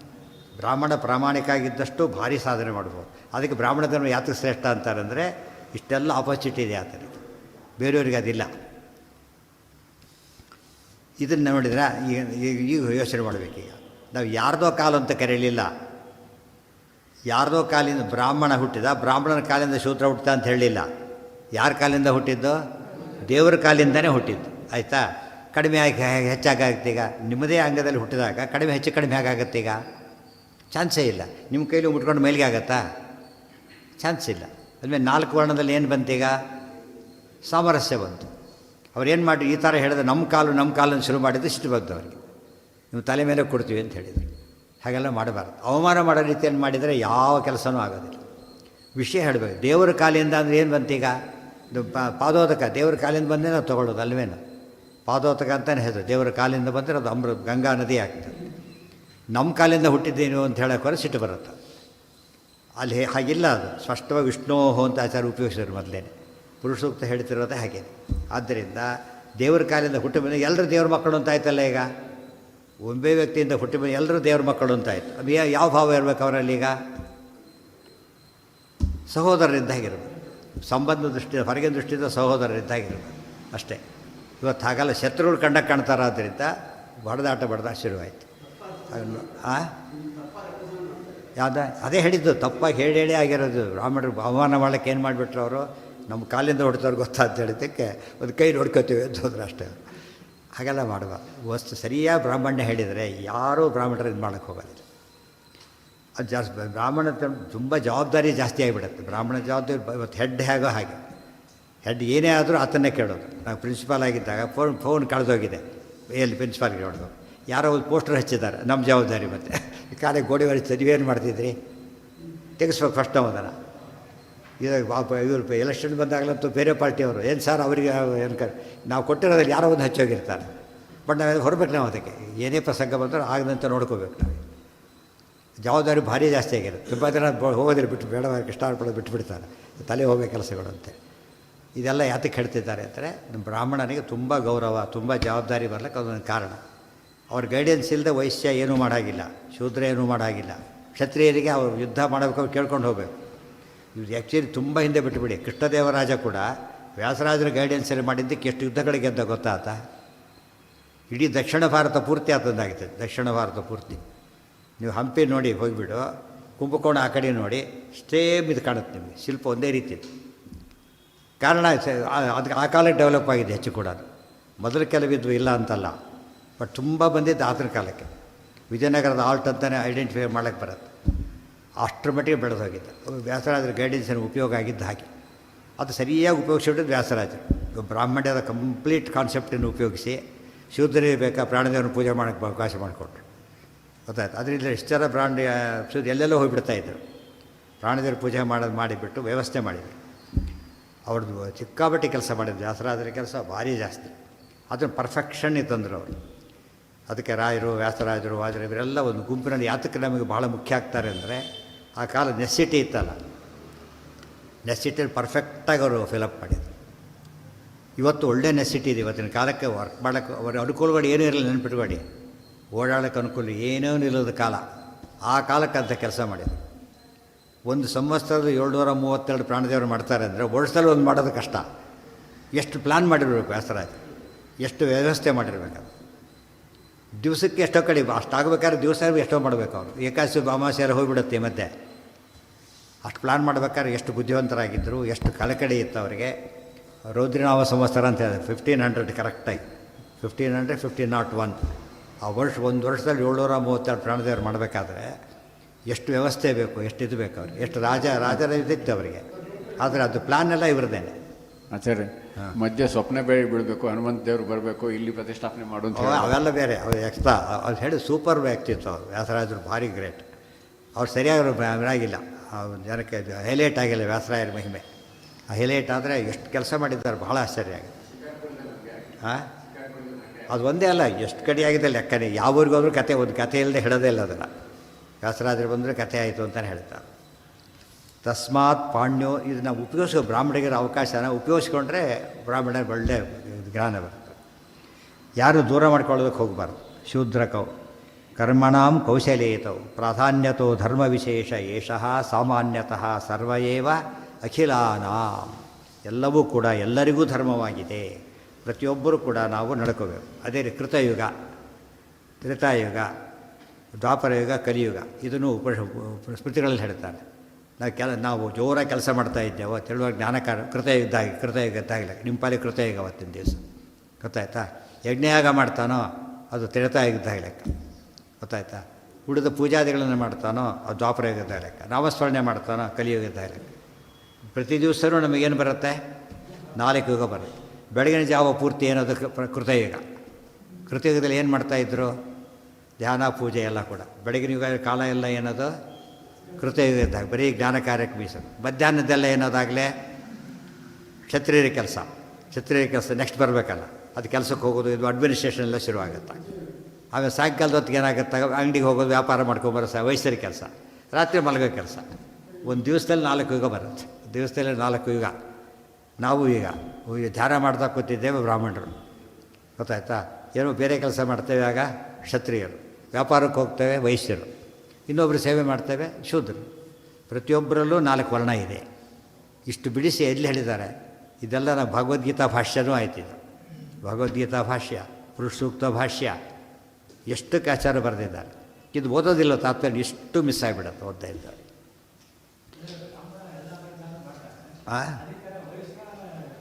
ಮೂರು ಇದಕ್ಕೆ ಮಾಡೋಕ್ಕೆ ಬರೋದಿಲ್ಲ, ಮೇಲಕ್ಕೆ ಹೋಗಕ್ಕೆ ಬರೋಲ್ಲ.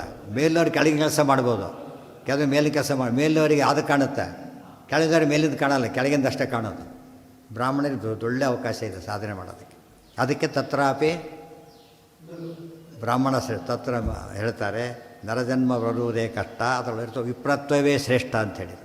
ಸುಮ್ಮನೆ ಮಾಡಿದ್ದಲ್ಲ, ಅದು ವಿಶೇಷವಾಗಿ ಹೇಳಿ ಜವಾಬ್ದಾರಿ ಇದೆ ಅದಕ್ಕೆ. ಪ್ರಾಧಾನ್ಯತೆ ಏನೋ ಅದೇ ಮುಂದೆ ಹೇಳ್ತಾ ಹೋಗ್ತಾರೆ. ಅದೆಲ್ಲ ತಾರತಮ್ಯ ಗೊತ್ತಿರಬೇಕು, ಅಲ್ಲಿಗಿರಲಿ. ಇದೆಲ್ಲ ಗೊತ್ತಾದರೆ ಒಂದು ಆ್ಯಂಗಲ್ ಆಯಿತು. ಇನ್ನು ಮುಂದೆ ಏನು ಮಾಡಬೇಕೀಗ? ಧರ್ಮರಾಜಿಗೆ ಅಪ್ಲೈ ಮಾಡಬೇಕೀಗ, ಅದೆಲ್ಲ ಹೇಗೆ ತರ್ತಾರೆ ನೋಡಬೇಕು. ಅಲ್ಲಿರೋ ಒಂದು ತುಂಬ ಶ್ಲೋಕಗಳಿದೆ ಮಹಾಭಾರತದಲ್ಲಿ. ಇಷ್ಟಕ್ಕೆ ಆಚಾರ ಕನ್ಸೈಸ್ ಮಾಡಿಬಿಟ್ಟು ಎಲ್ಲ ವಿಷಯದ ಸೇರಿಸಿ ಅಷ್ಟು ಸ್ಪಷ್ಟವಾಗಿ ಹೇಳ್ತಾರೆ. ಅದಿಷ್ಟು ಓದಿದ್ರು ಇಷ್ಟು ಅರ್ಥ ಆಗಲ್ಲ. ಇದು ಓದಿ ಹೋದರೆ ಅವಾಗ ಗೊತ್ತು, ಎಲ್ಲ ಇದೆಯಲ್ಲ ಅಂತ ಅವಾಗ ಅನಿಸುತ್ತೆ ಅಷ್ಟೆ.